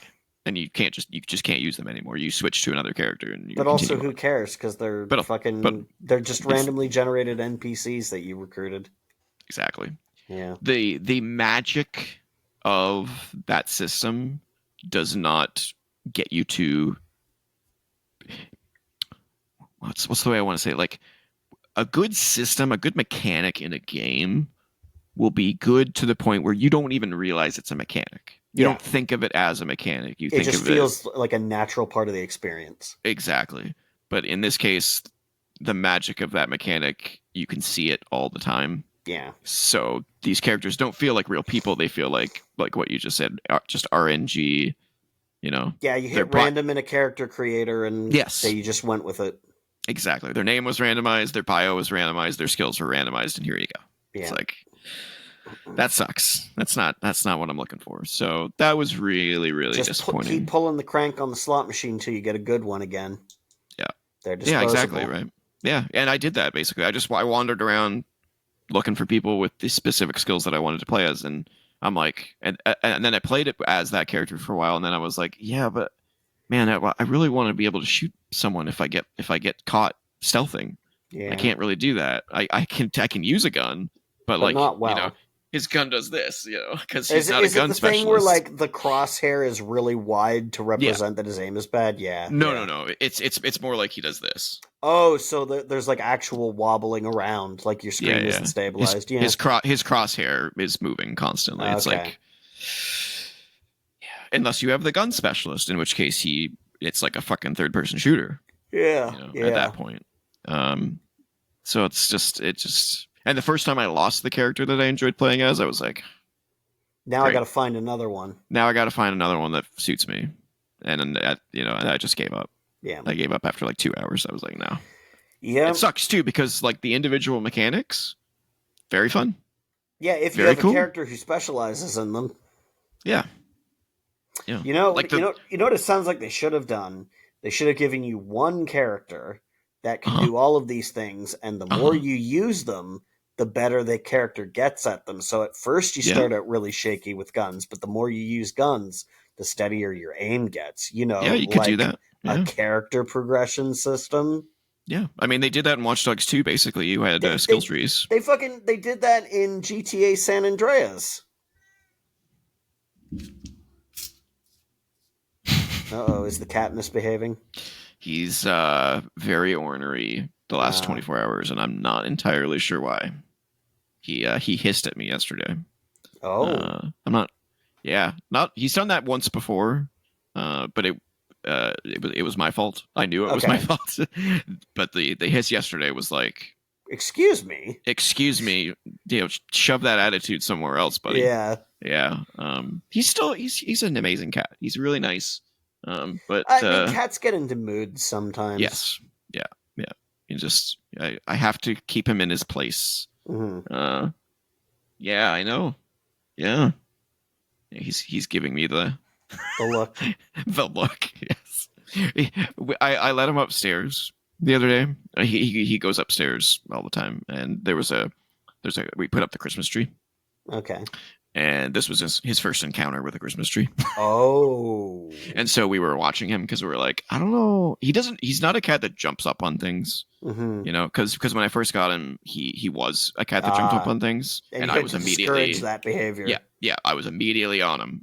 He jumped up on everything one time and one time only, and Yeah. never did it again. You made it clear. I made it very clear you don't do that. I remember I went to bed and he jumped up like 7 feet or 8 feet up on top of my dresser, which had a flat screen TV on the top of it. And I was like, no, that's not good. So he's very good. He learns. He learns Yeah. very well. He's more like a dog, honestly, in terms of how he That's learns. good, because some cats do not learn. No. But yeah, he went up and we were worried about what he was going to do with the tree, because I was like, he's not going to jump into the tree. He's not that type of cat. No. But what is he going to do? He's going to do something. I know. I'm not Yeah. stupid. He's exploring, so he's going to figure out where his boundaries are. Yeah. And the first thing he does is go to bite one of the lights. And I'm Yeah. like, well, that's bad for both of us, bro. Yeah. One of You know. the things for anybody who's never had a cat, one of the things you learn to do at Christmas as a cat owner is there is a certain level down the tree that you just don't decorate. Yeah, yeah, yeah, You just yeah, got to leave it bare yeah. because otherwise you provide way Toys. too many toys, Yeah, yeah, way too yeah, many entertaining targets for them. yeah. So, but so now he doesn't go for the lights. He just walks underneath the tree and uses it as a back scratcher. Yeah, yeah, yeah, And I'm like, that's cool. You yeah, do that, but you bite some. Oh yeah, he was also trying to bite like because it's a fake tree, yeah. so it has those little green Hmm. doodads, and I'm like, can't do that. But he learned. He Yeah, didn't. He hasn't done it since. But yeah, he's a little ornery. I think he really wants to go upstairs right now, so he's like yelling at me. yeah. I'm probably gonna let him out. Um, So should I launch into my? yeah, go for your next one while I open his door. I can still hear I'll. you. Oh, okay, yeah. So my next one is Metroid Prime 2. And I love Metroid Prime 1. I think I've made that clear on the show before. It's one of my favorite games of all time. I've talked about it on this episode. It's a great game. Love it. So my expectations were sky high for Metroid Prime 2. And it's not as good. In fact, in No, some it's not. places it's downright bad. So let me go through the problems with Metroid Prime 2. The first problem is that they're talking about, oh, you've got all new beam weapons. They're not all new beam weapons. They're just No. reskinned versions of the Metroid Prime beam weapons. And now they have ammunition requirements. Yeah, that was annoying. Ammunition is for missiles, motherfucker. This is Metroid. We have unlimited beam ammo. Yeah. So, and like, if they'd been super powerful or at the very least new, I wouldn't have cared. But like, the dark beam is just the ice beam, the light beam is just the plasma beam, and the sonic beam is just the wave beam. It's the exact same thing. Yep. The next issue is the Dark World stuff. Uh, Nintendo's done a lot of Dark World stuff. You know, it's not exactly new ground for them, so it's kind of, yeah, Shredded. yeah.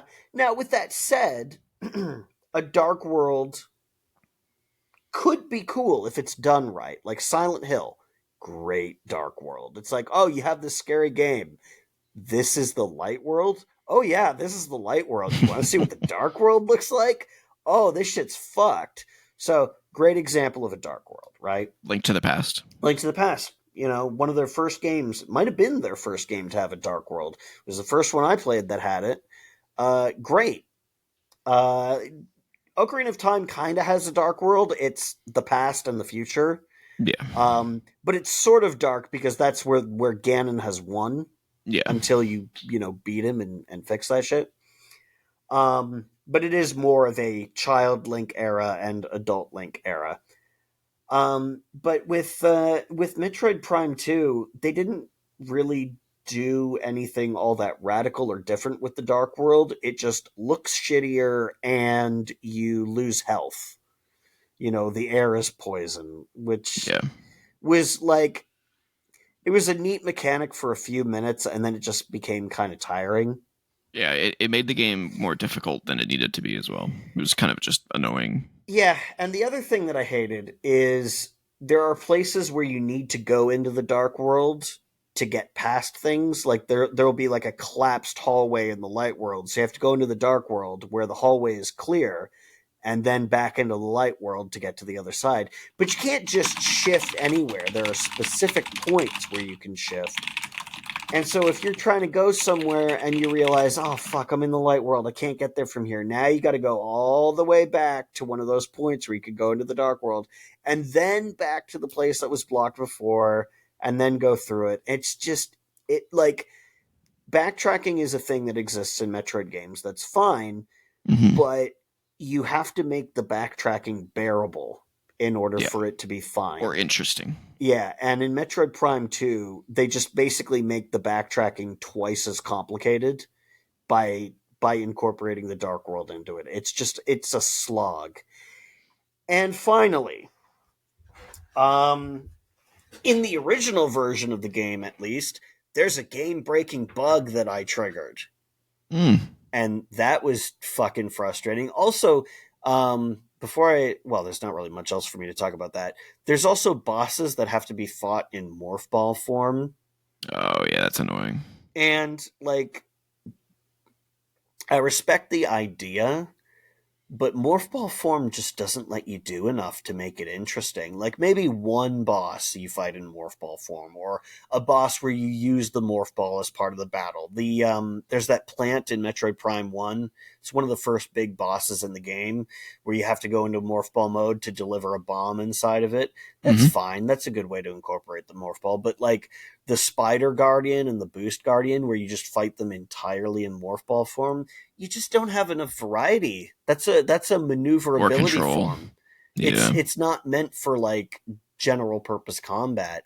Agreed. And fucking dude, I got fucking wrecked by the Spider Guardian. I must have lost that fight like 20 times.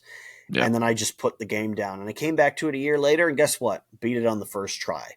Yeah, that's typical gamer frustration for sure. But then a few hours after that, hit that game-breaking bug, and it was like, no, fuck it, I'm done. Never again.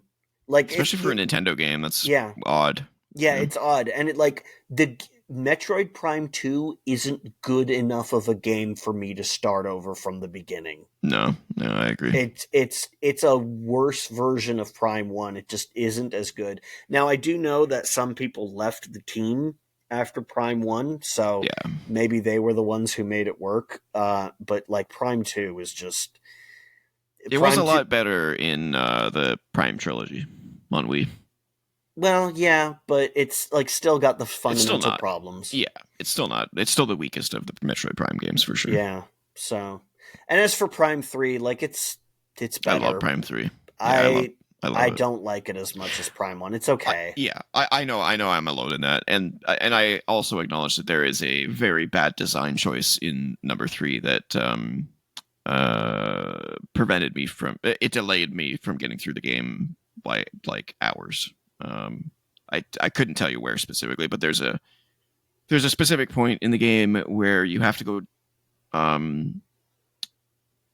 I can picture like the image of where it is in my mind. It's right before like a big pit, and it has a bunch of those like tracks.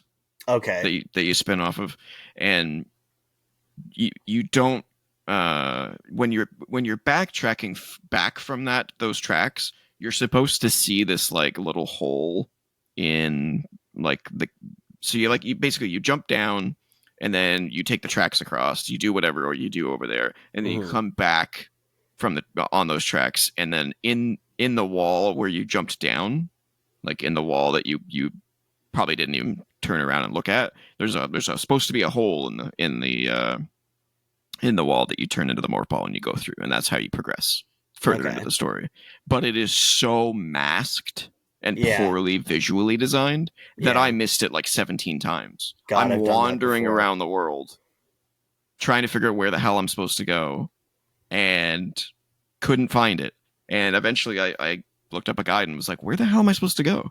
And then I looked it up, and I'm like, it's like hidden in the shadow of a corner or some shit. Yeah, it's just poorly textured or poorly lit. Something is just, it makes it look impossible to see. Yeah. So I found it online, and I went back to it because I looked at the screenshots, and I'm like, I've been there like 1,000 times. That was not there. And I went back there, and it still took me like a good 10 minutes before I realized, oh, that's a hole? Yeah. Oh, so that reminds me, what the hell? In Other M, there's a section where you have to find a blood stain on the ground in first person mode. But guess what? The blood is green. Also, guess what? It's on the part of the ship that's designed to look like a grassy plain. So you have to look for a green patch on the ground full of green grass. It's like, what the fuck were you thinking, guys? Why Yeah, would you yeah, do this? yeah. Bad design. I mean, That kind of stuff okay, drives me you nuts. want the alien blood to be some color other than red, fine, but make it anything other than fucking green in the Or area that's already full of green stuff. or have had the foresight to realize that there was going to be green blood on the ground and not make the ground green. Yeah, Like how did that not come up in playtesting of yeah, someone going like and why I had to do the exact same thing as you. I had to look at a guide look it because up? I couldn't Yeah. fucking figure it out, and I saw a screenshot of it, and I'm like, I still don't see where it is. And Yeah. I think eventually I had to watch a YouTube video where it shows, oh, the cursor moving over this green patch on the ground. I'm like, that's blood. That just looks Hmm. like another patch of fucking grass. Yeah. Kind of like the key that they put in the water in that Zelda game Yeah, that you were yeah. mad at. It It's just like it just blends in it, perfectly. it's almost like a Nintendo joke at this point where like all their games have to have this one thing where it Yeah, just seems poorly designed, but it's just a troll. It's just a Nintendo yeah. troll. They're like we know this is going to piss you off. Yeah, but I mean, Yeah. Other M has Way more issues. Other M has a lot Yeah. of problems. Most of them are narrative. Yeah, I that game's actually terrible. I actually think like the moment to moment like action in that game is okay for what it is. It could have been a lot better, but it's not as bad as like out of all the things to complain about in that game, the combat is like the least complaint worthy. Yeah, the problem is narrative and it interrupts you too often. Yeah, yeah, It's like just let me play. It's a Metroid game. I don't want to yeah, be interrupted with 16,000 cutscenes. yeah. Yeah. All right. Was that your last one? Yeah, Okay. hoping that Prime 4 will be good because Yes. it's certainly been in development long enough that Yeah. they've had ample time to fix whatever's wrong with it. I mean, they fucking restarted development of the game, which actually Was gives me faith because it means they realized that what they were doing was no good and that they needed to burn it all down and start over again. So, yeah. It will go into our list of games that escaped development hell from a couple weeks ago. yeah, once it Uh, eventually does. Once it eventually comes out, When whenever when does that come out? Does it even have a release date? it's a 2025. That's all it Oh, said. okay. Okay. Yeah. I wonder if So there's going to be a Switch 2 launch game. I think that's what most people are making the assumption is either it's a launch game or it's a cross gen. Yeah, cross gen would be cool. Yeah. Although I don't think I would want to play it on Switch if it's a cross gen game. Yeah, well, I mean, good reason to buy Switch 2. Yeah. I can see it being like 30 frames per second on Switch and 60 on Oh, Switch I don't 2. know if they do that. Well, maybe. They Mm. did that with Paper Mario for some goddamn reason. But 60, Yeah, although I played that and it doesn't seem to be a problem because of the type of game that it is. yeah. I wasn't bothered with by it. Metroid Prime, it's really Oh yeah, important. first person shooter, you and have to be all 60. of the Metroid Prime games, even on the GameCube, have always been 60, and they've been a very solid 60. Like those are some of the most reliably performing games of all time, which makes sense because they're not huge worlds; they're compartmentalized into rooms. Yeah. So you can blow pretty much the entire polygon budget of the GameCube on a single room, which is probably why that game looks so fucking good. Like even today, you go back and play the GameCube version, it's like, oh my god, it's really great. This looks amazing. Yep. All right, my last one. My last one is yet another sequel. All of mine are sequels. Yeah. Team Sonic Racing, which probably most people haven't even heard of. That's but Team Sonic Kart Racer. Yes. Yeah. One of them. Yeah. So this is the sequel to one of my favorite kart racers of all time, which is Sonic and Sega Sonic, All Stars. Yeah, Racing Transformed. Called. Yeah. Yeah, Racing Transformed, which was kind of almost like a Diddy Kong racing homage, where your car or your kart changes into a plane or a boat or hovercraft when it needs to. Oh, you know what else this sounds like? Mario Kart 8. I think it was better than Mario Kart 8 for me. Yeah, personally. well, that's the other thing is Mario Kart 8 came out afterwards. Yeah. No. I think Sonic All Stars Racing Transformed is better than Mario Kart 8. Personally, Mario Kart 8's great, but it is basically just kart racing and bikes, I guess too. Yeah. And you have gliders that Yeah, pop out hang and gliders stuff that like hang deploy gliders. and But like this is actually like your car transforms into a plane and your controls change accordingly. Mhm. Now it's inverted because you're Yeah, it's a flying a stick plane. you're flying. Yeah. And then the boat physics all change and all that kind of stuff too. Yep. So it was really great. So when they announced a sequel, I was like, oh yeah, let's go. Let's do more. And then you play it and it is completely different. And not in a good um, way. I mean, it's not terrible. Like I said, none of these games are bad. They're just not as good as what came before. Yeah. So Team Sonic Racing is all karts. There's no boats. There's no planes. It's just kart. It's a kart racer. And most of it is there's a reason it's called Team Sonic Racing, and it's because you race in teams. And so it's basically three teams that are in a race. I think it's three teams of four, I think it is. So 12 racers. And your score, I guess, or like your placement is the combination of all three of your teammates. So, but but it does some clever stuff. Like when you're ahead of your teammates, you leave behind like this little path Okay. on the track, and if they go on that path, they get a speed boost. All right. So there's a little bit of like a cooperative mechanic going on there, but it's just carts, and the rest of it just kind of feels like a just pretty generic overall. It's almost like the team didn't realize what they had with Racing Transformed. You know what? And they were like, we got to change the gimmick again. It sounds like this would have been like a really good mobile game because Yeah. it's simplified enough that it can work on a mobile device. Mhm. But hey, with with Wi-Fi, you could play with other people. Yeah. You know, it's a Yeah. licensed property that people recognize. This probably would have been really good on mobile. Yeah, I don't want to crap on it. Like I said, none of these games are bad, and Team Sonic Racing is no exception. It's not a bad game, but you know, when the sequel or when the prequel is an 8 or a 9 out of 10, and you get this and it's a 7, Yeah. it's like that's this is not what I wanted. This is not the sequel I was anticipating. That's not even the first time a Sonic Racing game has been disappointing. No, it's like not. Sonic Riders, that hoverboard game, which looked like it was going to be great. Yeah. It just didn't control super well.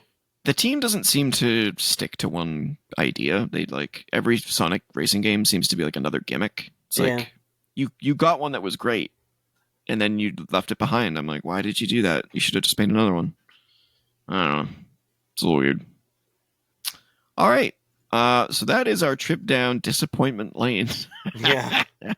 That was a long one. So we are now at video game 20 questions. And this week, I am the guesser. Yes. I've You have selected a game. All right. Hopefully you've thrown me a bone.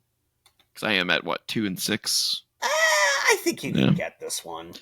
Yeah, that's what you did last week, or the last time I played, and I got smoked on Tenchu, which I should not have got smoked on Tenchu. Yeah, that was not my fault. No, that was definitely my fault. All right, let's let the questioning begin. Yeah, all right. Did this game release on or after January 1st, 2000? Yes. Okay. 2010, same question. No. Okay, 2000s game. Was this a console exclusive? Yes. Was this exclusive to Nintendo? No. PlayStation? No. Xbox? Yes. Okay. It could have been Sega. So, okay, an Xbox exclusive. Was this originally released on the OG Xbox? No. 360? Yes. Shit. My weakest spot. Because I was heavy PS3 on that gen. All right. A 360 exclusive. Was this developed in Japan? No. Okay. The only reason I asked that is because there was very few of them, and that would have given me a huge boon. Yeah, if it was. So either American or European, or I guess could be highly unlikely to be Korean or Chinese, because those are pretty recent developing countries for video games. 360. Was this developed by Microsoft? No. Or Microsoft Game Studios, I guess I should say, but No. so it's not first party. A You are third at party. 10 in record time. Yeah, I know my go-tos to narrow it. So a 360 exclusive that was not from a Japanese developer. What was my last question? Was this developed by Microsoft Game Studios? Oh, and it's not. Yeah, so a third party, It was not Japanese. developed by Microsoft Game Studios. Was it published by Microsoft? Is that your 11th question? Yeah. Yes. That's interesting. Okay, was this a Xbox Live Arcade title? No. Okay, that narrows it down because there was a lot of those. Okay, so this was a physical media, third-party 360 game that was exclusive to the 360, and it was published by Microsoft, but not developed by them. And not developed by a Japanese developer. Wow. Okay.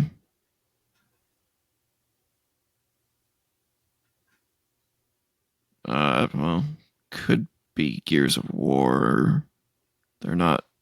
Are they owned? They're not. No, that's Epic. They're not owned by Microsoft, so it could be a Microsoft game. But Epic Games would probably publish their own game, unless they didn't back then. Let me think what else. They owned Bungie at that time, I think. But maybe not. No, I'm pretty sure they owned Bungie. Is the primary thing you do in this game pew pew pew, shoot guns? No. Okay. So it's not Gears, it's not Halo. Which makes sense. That's too easy.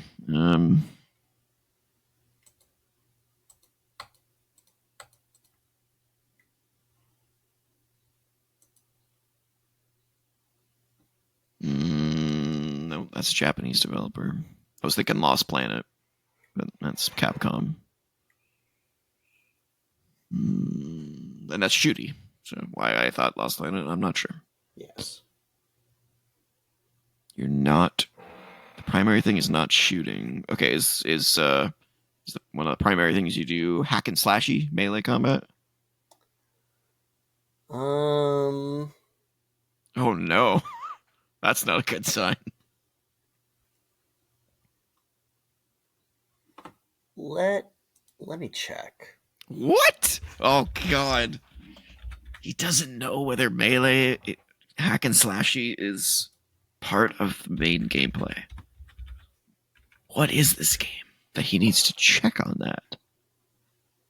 That I don't want to say that that's a hint, but it's it's definitely a hint. kind of a hint.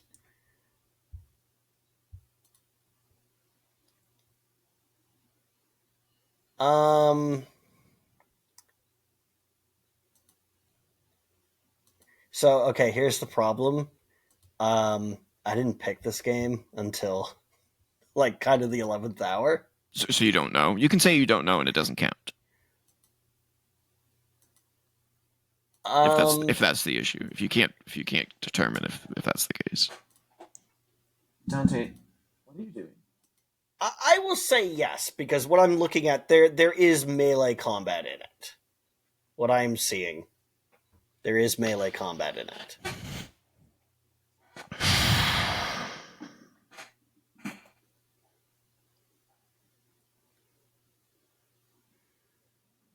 I believe that's 14 at this point.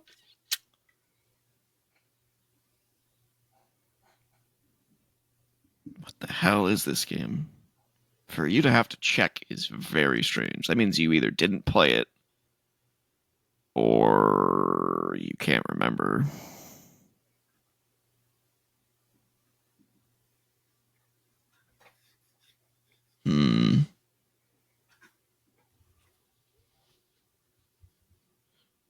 What the hell do you do in this game? Hmm. What the hell? Published by Microsoft.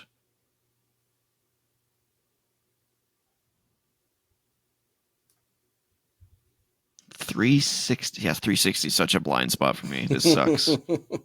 I think I had a 360 for like less than a year for the original 360 before I got red ringed. And then the second one I got was the Elite, which was like towards the end of the life cycle, and it only lasted me a year before it red ringed. So I have this huge gap. That's unfortunate because my Xbox has never red ringed ever. That's wow. Yeah, every Xbox I've ever owned, except for my Series, knock on wood, has died. And I played my 360 a lot. It was my primary gaming machine for a long time.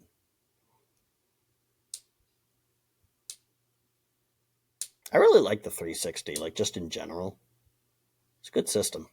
It was fine. I mean, I'm kind of biased against it because it died on me twice. But well, aside from that, every game I'm thinking of is OG Xbox, not 360. Like I'm struggling to name any 360 exclusives. You know, like Halo and Gears were those are the big ones, but big it's not ones. either of those. Okay, well here's the question: is this a would you consider this a popular, decently rated, or highly rated 360 exclusive? Not really. Oh, okay.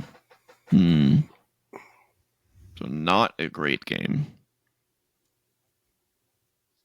Well, not a legendary game. Not regarded. I wouldn't say that it's a bad game. It's just not regarded as, a great must-have title.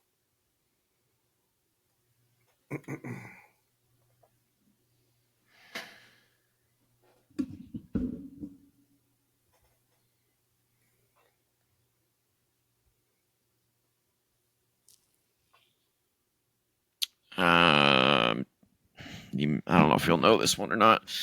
Did this game release on multiple discs? I will check. I don't think that it did.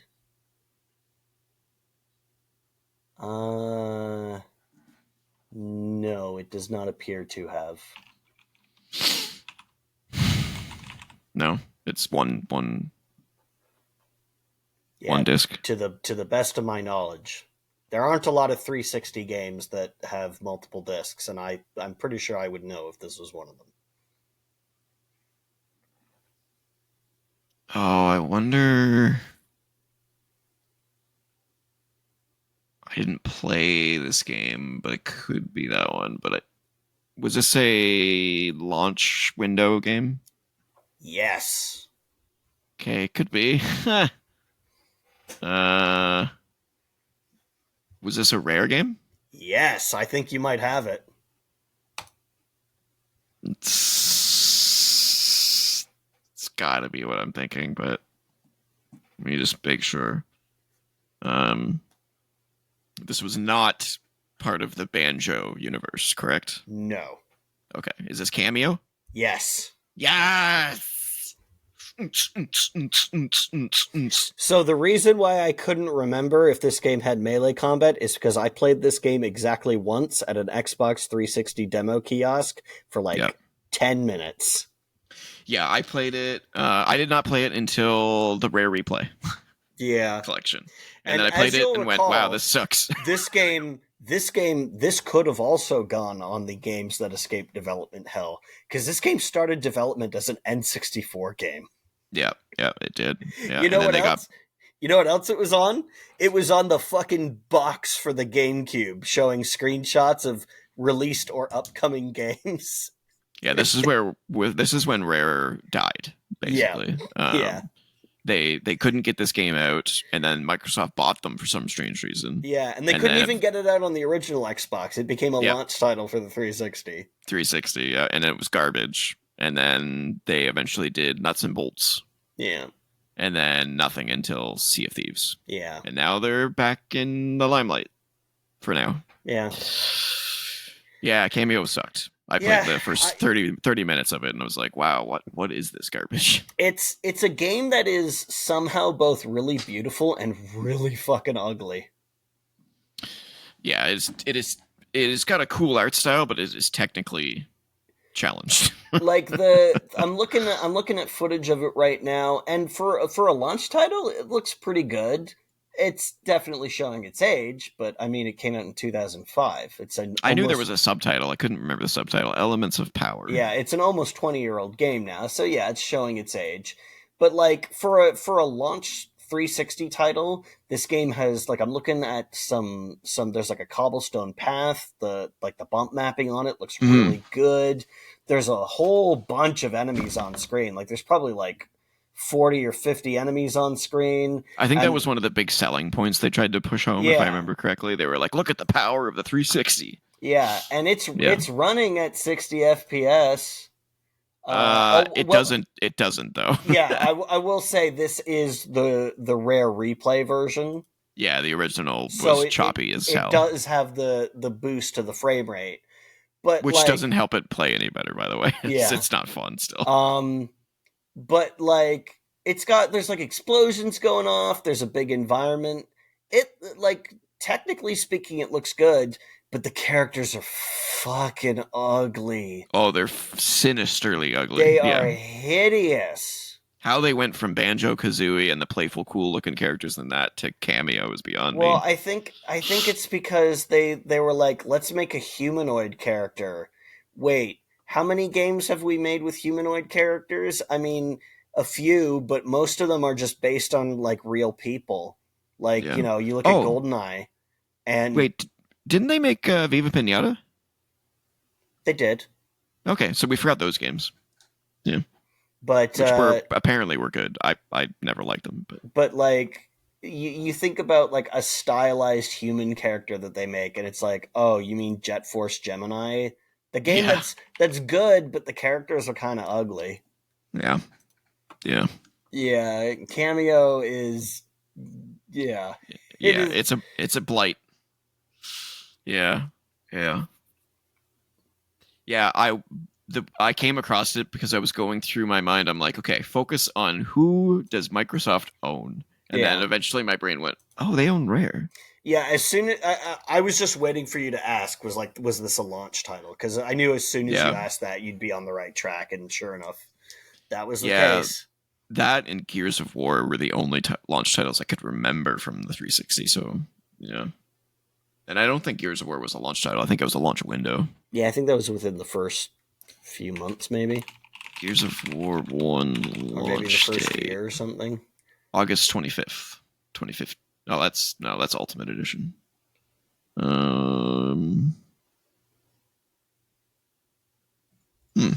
when the first one come out? Oh, November 7th, 2006. Okay, so like a year, like the Oh wait, basically the 1 year anniversary. No, isn't 2006 when 360 came out? No, 2005. I thought the PS3 came out in 2007. Am I wrong? When did the PS3 come out? I thought it was 2007. Oh no, it was 2006. Huh. Why do I always think that the PS3 released in 2007? I guess it's like 2 months away from 2007. Maybe that's why. Oh man, that's crazy. That is crazy. Okay, well, I'm still way behind you. Yeah. Well, not way behind now. I'm only one. But you got through that really quick. It's not like me where I take like half an hour. I know like the need questions to get them out. You know, it's the second half that sometimes I struggle with narrowing it down. Once I know when it came out and what console it came out, I can that helps me a lot. And then after that, I usually get lost. That's where I get lost. But if I don't have that, then I don't have a foundation for where it is. So, yeah. All right. Well, I caught up a little bit. Yep. It's the score is 4 wins, 5 losses for Andrew, 3 wins, 6 losses for me. So only really one. Yeah, it just sounds worse when you talk about it like that. Yeah. All right, let's wrap things up. So if you want to check out our official Twitter, it is at @co-op_entertain. But honestly, just subscribe to our YouTube channel. That would help us out the most. Or come find us on BlueSky. Yeah, at TJ-Leo on BlueSky if you want to chat with me. And at Ninjas on BlueSky, plus whatever the fuck they put on the end. .bsky.social. Whatever the fuck they put on the end. I keep is it bsky.app or bsky.social? Yeah. bsky.social, I think. It's .social. One day it'll be, .press pause or .coop if we have success in the future. Yeah. Email your questions in to be featured on the show to co.op.podcasts@gmail.com. Don't forget to like, share, subscribe up on the top right there. And if you missed the last episode of Press Pause, a gaming podcast, it's down there. All right. This has been episode 25, the Diamond episode, not appropriate for children, of Press Pause. Now get back to gaming. We out.